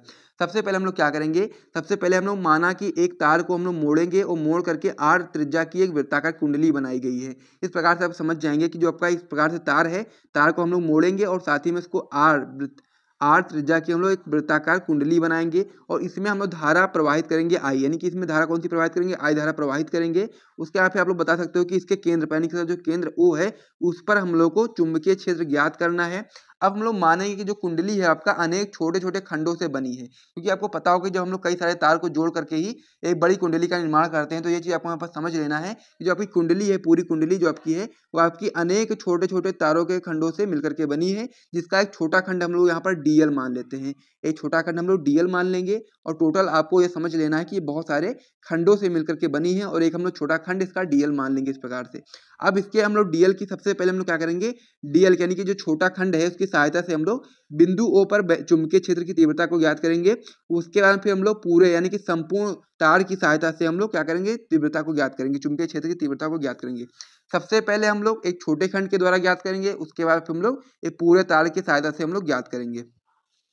तो सबसे पहले आप लोग बताओगे कि डीएल के कारण केंद्र पर चुंबकीय क्षेत्र, यानी डीएल के कारण जो आपका केंद्र है उस पर हम लोग को क्या ज्ञात करना है, चुंबकीय क्षेत्र ज्ञात करना है। तो इस प्रकार से आप लोग सूत्र जानते हैं, अभी मैंने आपको बताया भी था कि डीवी बराबर आपका हो जाता है mu naught upon 4 pi ideal sine theta upon में हो जाएगा आपका आर स्क्वायर। अब आप लोग यहाँ पर ध्यान देंगे जो थीटा कितना है वो 90 डिग्री है, तो 90 डिग्री है तो साइन 90 यहाँ पर आपका हो जाएगा, तो साइन 90 का मान कितना होता है, 1 होता है। तो इस प्रकार से आप लोग बता सकते हो कि डीवी बराबर क्या हो जाएगा, नीचे आपका mu naught upon 4 pi ideal upon में आर स्क्वायर, क्योंकि साइन 90 की वैल्यू आपकी 1 हो जाएगी तो 1 यहाँ से आपका हट जाएगा, तो क्या बचेगा, केवल केवल बचेगा आपका mu naught upon 4 pi ideal upon में हो जाएगा आर स्क्वायर। तो इस प्रकार से इतना बचेगा। तो ये आपका हो जाएगा डीएल के कारण केंद्र पर चुंबकीय क्षेत्र, यानी कि जब हम लोग एक छोटे खंड की सहायता से केंद्र पर चुंबकीय क्षेत्र ज्ञात करेंगे तो ये आपका निकल करके आ जाएगा। अब हम लोग क्या करेंगे, संपूर्ण तार के कारण हम लोग चुंबकीय क्षेत्र ज्ञात करेंगे केंद्र पर, तो उसे हम लोग समझ लेते हैं। जब हम संपूर्ण की बात करेंगे तो यहाँ पर जो आपका स्मॉल डी लगा है ये आपका हट जाएगा, पूरा पूरा बी हो जाएगा, क्योंकि हम लोग क्या कर रहे थे, पहले हम लोग क्या कर रहे थे, एक कह सकते हैं छोटे खंड के द्वारा ज्ञात कर रहे थे, लेकिन अब हम लोग पूरे संपूर्ण तार की वजह से ज्ञात कर रहे हैं, तो यहाँ पर क्या क्या हो जाएगा, बी हो जाएगा, केवल केवल बी हो जाएगा। तो बी बराबर का क्या हो जाएगा, समाकलन डीबी हो जाएगा। तो यहाँ पर आप लोग ध्यान देंगे जो आपका डीबी है, डीबी का जो मान है कितना है आपका, mu naught upon 4 pi ideal upon में क्या है, आर स्क्वायर है। तो यही चीज हम यहाँ पर लिख देंगे, बी बराबर समाकलन mu naught upon 4 pi ideal upon में आर स्क्वायर, इस प्रकार से आपका हो जाएगा। अब आगे हम लोग क्या करेंगे, इन सारी चीजों को हम लोग इधर ले आएंगे और डीएल को छोड़ करके, तो क्या कर दोगे आप लोग, बी बराबर का क्या हो जाएगा, न्यू इंटू आई अपान में हो जाएगा 4 पाई आर स्क्वायर, इस प्रकार से आपका हो गया। अब समाकलन के अंदर केवल आपका डीएल बचेगा। तो यहाँ पर जब संपूर्ण तार की बात करेंगे तो क्या है, वृत्ताकार है, इस प्रकार से वृत्ताकार है आपका। तो वृत्ताकार जो आपका होता है, वृत्त का जो परिधि होती है कितनी होती है, तो यहाँ पर आप लोग बता सकते हो कि समाकलन डीएल बराबर का हो जाएगा 2 पाई आर, क्योंकि वृत्त की जो परिधि होती है वो 2 पाई आर होती है टोटल। तो इस प्रकार से आपको यहाँ पर याद रखना है कि जो समाकलन डीएल है बराबर आपका हो जाएगा 2 पाई आर। तो ये आपको जो यहाँ पर दिया गया है समाकलन डीएल, इसकी जगह पर हम लोग 2 पाई आर भी लिख सकते हैं। तो यही चीज हम यहाँ पर लिख देंगे, तो क्या हो जाएगा, नीचे आपका बी बराबर न्यू इंटू आई अपान में हो जाएगा 4 पाई आर स्क्वायर, और साथ ही में आपका जो आपका डीएल था, डीएल की जगह पर हम लोग 2 पाई आर कर देंगे, तो यहाँ पर आप लोग 2 पाई आर कर दोगे, इस प्रकार से आपका हो जाएगा। उसके यहाँ पे आगे आपको क्या करना है उसे भी आप लोग समझ लीजिए। उसके यहाँ पे आपका ये यहाँ से 2 से 4 कैंसिल हो जाएगा, तो यहाँ पे आपका 2 बच जाएगा। यहाँ से आपका पाई से पाई कैंसिल हो जाएगा, यहाँ से आपका आर स्क्वायर का स्क्वायर और यहाँ से आर कैंसिल हो जाएगा। तो इस प्रकार से आपका हो जाएगा। तो फिर नीचे आपका क्या बचेगा, नीचे आपका बच जाएगा बी बराबर न्यू नॉट इंटू आई अपान में बचेगा केवल 2 आर। तो इस प्रकार से आपका जो मैंने आपको बताया था, वृत्ताकार धारावाही कुंडली के कारण केंद्र पर जो चुंबकीय क्षेत्र की तीव्रता होगी, इस प्रकार से आपकी हो जाएगी। वो आपका हो जाता है वैद्युत ध्रुव के लिए निरक्षीय स्थिति में वैद्युत क्षेत्र की तीव्रता के लिए व्यंजक प्राप्त कीजिए। ठीक है, ये भी बहुत ही महत्वपूर्ण क्वेश्चन होता है और आपके बोर्ड परीक्षा में 5-6 बार पूछा गया है। तो इसीलिए जितने भी आपके महत्वपूर्ण क्वेश्चन होते हैं और जो कि आपके बोर्ड एग्जाम में कई बार पूछे गए हैं, वो सारे प्रश्न आपको हमारे यूट्यूब चैनल पर कराए जाएंगे। तो उन्हीं में से एक प्रश्न ये भी है आपका। ठीक है, तो सबसे पहले आपको क्या समझना है, हम लोग को क्या बताया, हम लोग को बताना है कि वैद्युत ध्रुव के लिए निरक्षीय स्थिति में वैद्युत क्षेत्र की तीव्रता के लिए व्यंजक प्राप्त कीजिए। इससे पहले वाले वीडियो में हम लोगों ने अक्षीय स्थिति में वैद्युत क्षेत्र की तीव्रता के लिए व्यंजक प्राप्त किया था, तो उसे भी आप लोग जरूर देख लीजिएगा। अब हम लोग निरक्षीय स्थिति में ज्ञात करेंगे। तो सबसे पहले आप लोग समझ लो कि अक्ष और निरक्ष क्या होता है। ठीक है, ये आपका क्या होता है, ये आपका अक्ष होता है और ये आपका निरक्ष होता है। ये चीज आपको समझना है, क्योंकि हम लोगों ने सबसे पहले अक्षीय स्थिति में ज्ञात किया था, अब हमारी बारी है निरक्षीय स्थिति में ज्ञात करने की। तो सबसे पहले इसमें आपको डेरिवेशन में सबसे पहले आपको उसका डायग्राम समझना बहुत ज़्यादा जरूरी हो जाता है, क्योंकि यदि आपको डायग्राम नहीं समझ में आएगा तो फिर आप लोग डेरिवेशन को अच्छे तरीके से नहीं कर पाओगे। तो इसीलिए सबसे पहले हम लोग क्या समझेंगे, डायग्राम समझेंगे। ठीक है, डायग्राम किस प्रकार से आपको बनाना है और उसमें क्या क्या चीज़ें बनानी है, वो सारी चीज़ें आपको समझना है। अब ऐसे तो आपको समझ में आ नहीं रहा होगा, तो इसको मैं बना करके आपको दिखाऊंगा ताकि आपको बेहतर तरीके से समझ में आए। ठीक है, तो इसको मैं सबसे पहले ऊपर कर देता हूँ। अब हम लोग को क्या बनाना है, सबसे पहले हम लोग को बनाना है वैद्युत ध्रुव, क्योंकि हम लोग को वैद्युत ध्रुव के लिए ही निरक्षीय स्थिति में वैद्युत क्षेत्र की तीव्रता का व्यंजक ज्ञात करना है। ठीक है, व्यंजक ज्ञात करना है। तो सबसे पहले हम लोग क्या बनाएंगे, वैद्युत ध्रुव बनाएंगे यहाँ पर। इस प्रकार से हम लोग क्या बना देंगे, वैद्युत द्विध्रुव बना देंगे इस प्रकार से, ठीक है। अब आप लोग जानते हैं कि जो वैद्युत द्विध्रुव होता है आपका माइनस क्यू और प्लस क्यू आवेशों से मिलकर के बना होता है। अब इसको हम लोग नाम देते हैं ए और बी, ठीक है। अब आप लोग जानते हैं कि जो वैद्युत द्विध्रुव होता है इसके बीच की दूरी कितनी होती है, 2l होती है। यानी कि जब हम लोग हाफ दूरी लिखेंगे तो इसका मध्य बिंदु मान लीजिए O है, ठीक है। O है तो इसकी हाफ आप दूरी लिखोगे तो आप लोग यहाँ से यहाँ तक आप लोग l लिख दोगे, फिर यहाँ से यहाँ तक आप लोग l लिख दोगे, यानी कि टोटल 2l होता है। लेकिन जब हम लोग हाफ हाफ लिखेंगे तो आपका l और l लिख सकते हो, यानी कि टोटल 2l हो जाएगा। तो इस प्रकार से आपका वैद्युत द्विध्रुव बन गया, ठीक है। अब हम लोग को क्या करना है, इसका जो मध्य बिंदु O है, ठीक है, मध्य बिंदु O से हम लोग क्या करेंगे, लंबवर्धक इस प्रकार से डालेंगे, ठीक है, या फिर हम लोग निरक्ष डालेंगे इस प्रकार से, ठीक है। इस प्रकार से निरक्ष डालेंगे जिसकी दूरी यानी कि मध्य बिंदु O से r दूरी पर कोई बिंदु P है, ठीक है, या इसको हम लोग P बिंदु मान लेते हैं। इस पर हम लोग का क्या करना है, वैद्युत क्षेत्र की तीव्रता का व्यंजक ज्ञात करना है, ठीक है। अब हम लोग क्या करेंगे, सबसे पहले प्लस क्यू आवेश के कारण बिंदु P पर वैद्युत क्षेत्र की तीव्रता का व्यंजक ज्ञात करेंगे। तो हम लोग क्या करेंगे, इसको इससे मिला देंगे। सबसे पहले क्या करेंगे, हम लोग इसको इससे मिला देंगे। अब जब हम लोग प्लस क्यू आवेश के कारण वैद्युत क्षेत्र की तीव्रता का व्यंजक ज्ञात करते हैं तो इसकी जो दिशा होती है वो दूर की तरफ होती है। इसको हम लोग इस प्रकार से दर्शा सकते हैं, इसकी दिशा किस तरफ होती है, दूर की तरफ होती है। अब जब हम लोग इसको क्या करेंगे, दूर की ओर दर्शा देंगे और इसको हम लोग क्या नाम दे देंगे, E1 नाम दे देंगे, ठीक है। इसको हम लोग क्या नाम दे देंगे, E1 नाम दे देंगे। अब हम लोग क्या करेंगे, माइनस क्यू आवेश के कारण बिंदु P पर वैद्युत क्षेत्र की तीव्रता ज्ञात करेंगे तो उसकी जो उसको हम लोग इस प्रकार से इससे मिला देंगे और उसकी जो दिशा होती है उसी आवेश की ओर होती है, तो हम लोग E2 नाम दे देंगे, ठीक है। इस प्रकार से आपका हो गया। अब हम लोग को क्या बताना है, अब हम लोग को इनके और इनके बीच की दूरी पता करनी होगी, इनके और इनके बीच की और इनके बीच की, ठीक है। तो क्या होगा, B से P तक की दूरी ज्ञात करने के लिए आपको पता होना चाहिए कि आधार कितना है, आपका आधार L है और कर्ण आपका जो लंब है वो R है, तो कर्ण कितना हो जाएगा, आपका कर्ण हो जाएगा अंडर रूट में। अंडर रूट में क्या हो जाएगा आपका R square plus L square. Same चीज इधर भी होगी क्योंकि इधर भी आधार आपका L है और लंब आपका R है, ठीक है। तो इसका जो कर्ण हो जाएगा, कर्ण आपका हो जाएगा R square plus L square. ये चीज आपको यहाँ पर समझ में आ गया होगा। अब हम लोग क्या करेंगे, अब हम लोग करेंगे बहुत ही सिंपल सी चीज, एक चीज और आपको समझ लेना है, फिर आपका ये जो डायग्राम होगा पूरी तरीके से कंप्लीट हो जाएगा। अब हम लोग क्या करेंगे, लंबोत घटक और क्षैतिज घटक यहाँ पर डिवाइड करेंगे। अब जो बैकग्राउंड नॉइस आ रहा है इसको आपको कह सकते हैं इग्नोर करना है, क्योंकि अब इसमें तो मैं कुछ कर नहीं सकता हूँ, क्योंकि अब अगल बगल में जो भी चीज़ें होती हैं उसमें आपको ध्यान नहीं देना, आपको टोटल डायग्राम पे ध्यान देना है। इतनी सारी चीज़ें आप समझ गए होंगे। अगर समझ में नहीं आया तो आपको क्या करना है, एक बार फिर से वीडियो को ध्यान से देख लेना है, पुरानी जो मतलब कि पीछे बैक करके, ठीक है। अब हम लोग को क्या करना है, अब हम लोग को यहाँ पर लंबवत और क्षैतिज घटकों में इसको डिवाइड करना है। तो जो हम लोग लंबवत घटक डालेंगे इस प्रकार से, ठीक है, तो इसको हम लोग क्या नाम देंगे, ऊपर, यानी कि इसको हम लोग नाम देंगे E1 साइन थीटा, ठीक है। और जो आपका नीचे वाला होगा इसको हम लोग क्या नाम देंगे, E2 साइन थीटा। ये आपका क्या हो गया, लंबवत घटक हो गया। अब जो लंबवत घटक है दोनों एक ही दिशा में है, यानी कि इसमें एक ही लाइन में है, एक ही दिशा में है, तो ये क्या करेंगे, एक दूसरे को ये लोग निरस्त कर देंगे, यानी कि समाप्त कर देंगे, खत्म कर देंगे, ठीक है। तो इसीलिए हम लोग इसकी सहायता से हम लोग क्या करेंगे, वैद्युत क्षेत्र की तीव्रता का व्यंजक निकाल नहीं पाएंगे, तो उसको उसके लिए हम लोग को क्या करना पड़ेगा, हम लोग को क्षैतिज घटक की आवश्यकता पड़ेगी। तो क्षैतिज घटक आपको डालने के लिए इस प्रकार से यहाँ से आप लोग क्षैतिज घटक बना देंगे, क्योंकि आपका क्षैतिज घटक इसी प्रकार से होता है। और यहाँ पर क्या हो जाएगा, क्षैतिज घटक जो आपका होगा वो आपका हो जाएगा E1 कॉस थीटा, और जो आपका E2 के कारण हो जाएगा आपका हो जाएगा E2 cos थीटा, ठीक है। इस प्रकार से आपका हो जाएगा E1 cos थीटा और E2 cos थीटा। तो ये आपका चित्र निकल करके आ गया है।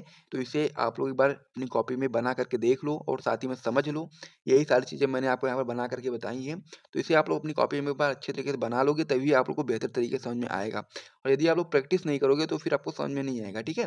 तो इस प्रकार से आपका इतना हो गया, जैसे आप लोग अपनी कॉपी में एक बार बना लो, फिर हम लोग आगे बढ़ेंगे और इसको हम लोग समझेंगे, यानी कि नीचे क्या क्या चीज़ें हम लोगों ने बनाई है जो यहाँ पर, उसी चीज़ों को यहाँ पर हम लोग नीचे लिखा है, ठीक है। तो अब हम लोग इसका जो थ्योरी लिखेंगे, हम लोग लिखेंगे कि माना कि कोई वैद्युत द्विध्रुव AB किसी ऐसे परावैद्युत माध्यम में स्थित है, यानी कि जो आपका वैद्युत द्विध्रुव है उसका नाम क्या है, AB नाम है ना। तो यही चीज हम लोग यहाँ पर नीचे लिखेंगे कि माना कि कोई वैद्युत द्विध्रुव AB किसी ऐसे परावैद्युत माध्यम में स्थित है जिसका परावैद्युतांक K है, इसके मध्य बिंदु O से लंबवर्धक R दूरी पर कोई बिंदु P, यानी कि इसका जो मध्य बिंदु O है इससे लंबवर्धक यानी कि R दूरी पर कोई बिंदु P है। अब इसी P बिंदु पर हम लोग को क्या करना है, वैद्युत क्षेत्र की तीव्रता ज्ञात करनी है। तो यहाँ तक आप लोगों ने समझ ही लिया होगा। अब हम लोग क्या करेंगे, प्लस क्यू आवेश के कारण, यानी कि प्लस क्यू आवेश के कारण बिंदु P पर वैद्युत क्षेत्र की तीव्रता ज्ञात करेंगे, ठीक है। तो इसमें हम लोग सबसे पहले लिखेंगे E1 बराबर क्या हो जाएगा, E1 बराबर 1/4 पाई एप्सिलॉन नॉट के क्यू अपान में क्या हो जाएगा आर। अब यहाँ पर क्या होता है आर स्क्वायर होता है, लेकिन हम लोग क्या करेंगे इसकी दूरी कितनी है आप लोग देखोगे, दूरी है आपका R square plus L square under root, यानी कि under root R square plus L square है इसकी दूरी है ना।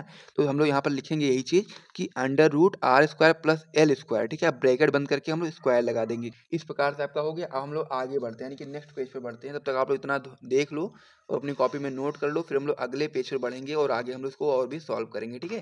तो सबसे पहले क्या करेंगे आप लोग इसको अपनी कॉपी में एक बार नोट कर लो, ठीक है। तो यहाँ तक आप लोगों ने कर लिया था। अब हम लोग आगे बढ़ेंगे। तो जब आप लोग आगे बढ़ोगे तो क्या करोगे यहाँ पर, ठीक है। यहाँ पर ध्यान से देखना। यहाँ तक हम लोगों ने क्या किया था, हम लोगों ने किया था E1 बराबर 1/4 पाई एप्सिलॉन नॉट के, क्यू अपान में था आपका under root R square plus L square का होल स्क्वायर, ठीक है। इस प्रकार से था। अब हम लोग क्या करेंगे, जब हम लोग अंडर रूट को हटाएंगे तो यहाँ से आपका स्क्वायर कैंसिल हो जाएगा और आपका अंडर रूट हट जाएगा।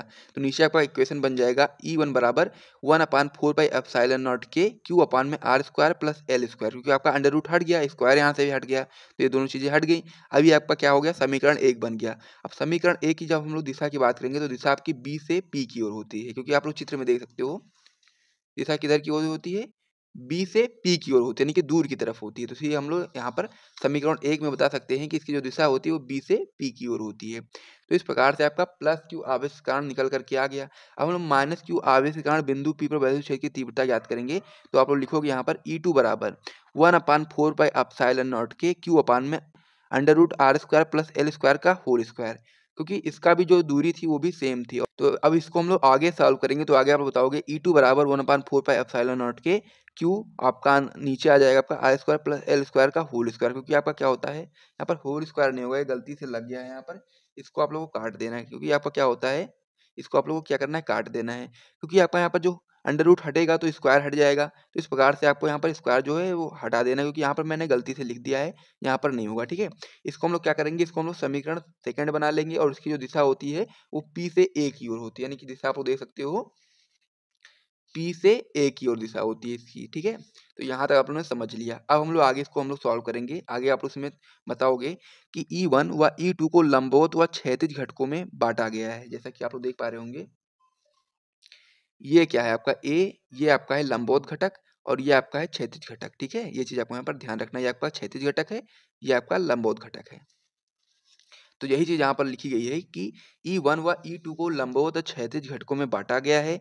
E1 व E2 के लंबवत घटक क्रमशः E1 sin थीटा है और E2 sin थीटा है, ठीक है। ये चीज आपको यहाँ पर याद रखना है कि E1 व E2 के लंबवत घटक कौन कौन से हैं, E1 sin थीटा व E2 sin थीटा कौन कौन से हैं। यहाँ पर आप देख सकते हो कि E1 sin थीटा और E2 sin थीटा, ये क्या है आपका लंबवत घटक है। आगे आप इसमें बताओगे तथा क्षैतिज घटक क्रमशः E1 cos थीटा व E2 cos थीटा है। ये भी आप यहाँ से देख सकते हो E1 cos थीटा और E2 cos थीटा है। आगे आप लोग बताओगे कि लंबवत घटक परिमाण में बराबर तथा दिशा में विपरीत हैं और इनकी क्रिया रेखाएं भी एक हैं, इसीलिए यह एक दूसरे को निरस्त कर देंगे, ठीक है। यानी कि जो आपका लंबवत घटक है E1 sin थीटा और E2 sin थीटा, ठीक है। ये कैसे हैं, परिमाण में बराबर है, लेकिन इनकी जो कह सकते हैं क्रिया रेखा है वो एक ही है, तो इसीलिए एक दूसरे को निरस्त कर देंगे, ठीक है। तो इस प्रकार से ये आपका जो हो जाएगा निरस्त हो जाएगा। आगे आप इसमें बताओगे कि इसीलिए बिंदु P पर परिणामी वैद्युत क्षेत्र की तीव्रता क्षैतिज घटकों के कारण होगी, यानी कि हम लोग क्षैतिज घटकों के कारण ही परिणामी वैद्युत क्षेत्र की तीव्रता को हम लोग यहाँ पर निकालेंगे, ठीक है।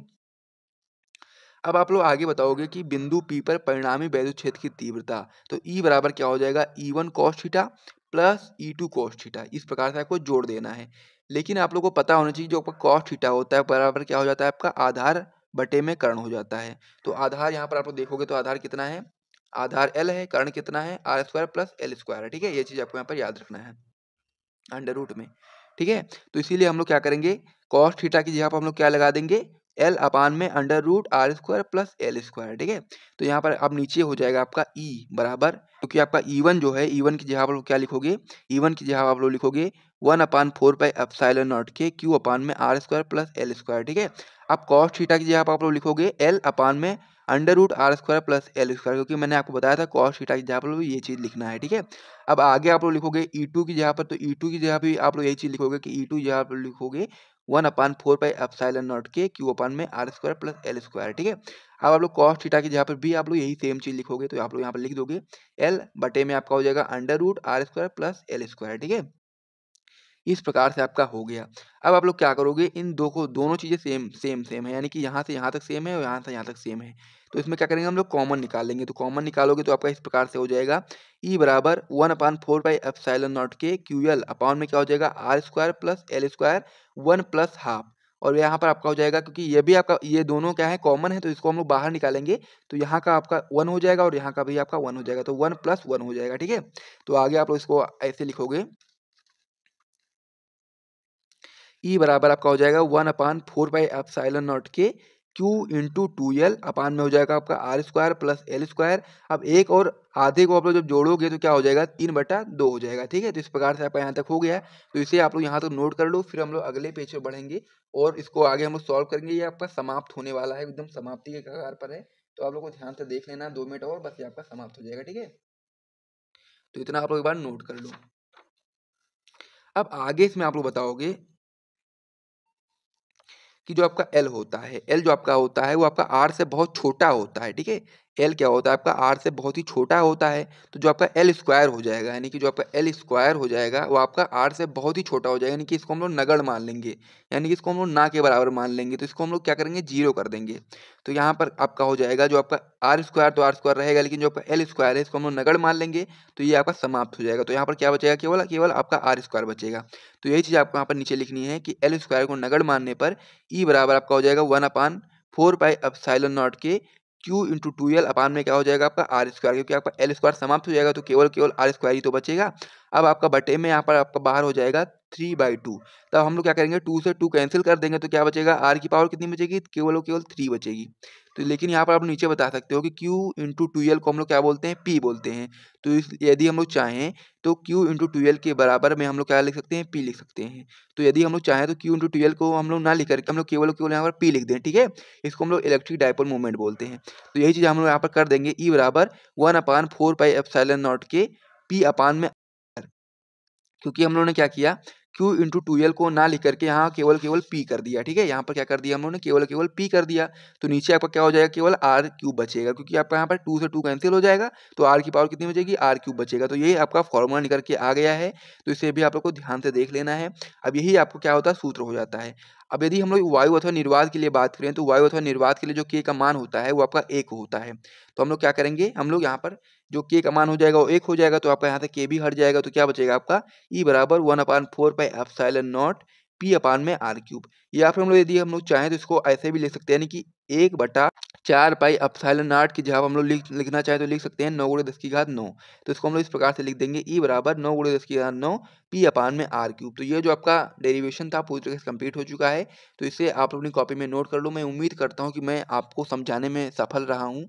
और यदि आपको कोई भी समस्या होती है तो आप लोग कमेंट बॉक्स में कमेंट करके जरूर बता सकते हो। हम लोग नेक्स्ट वीडियो में मिलेंगे और भी महत्वपूर्ण डेरिवेशन को देखेंगे। और हमारे यूट्यूब चैनल पर यदि आपको ये वीडियो पसंद आया तो वीडियो को लाइक करिए, चैनल को सब्सक्राइब करिए। हम लोग मिलते हैं नेक्स्ट वीडियो में, तब तक के लिए जय हिंद।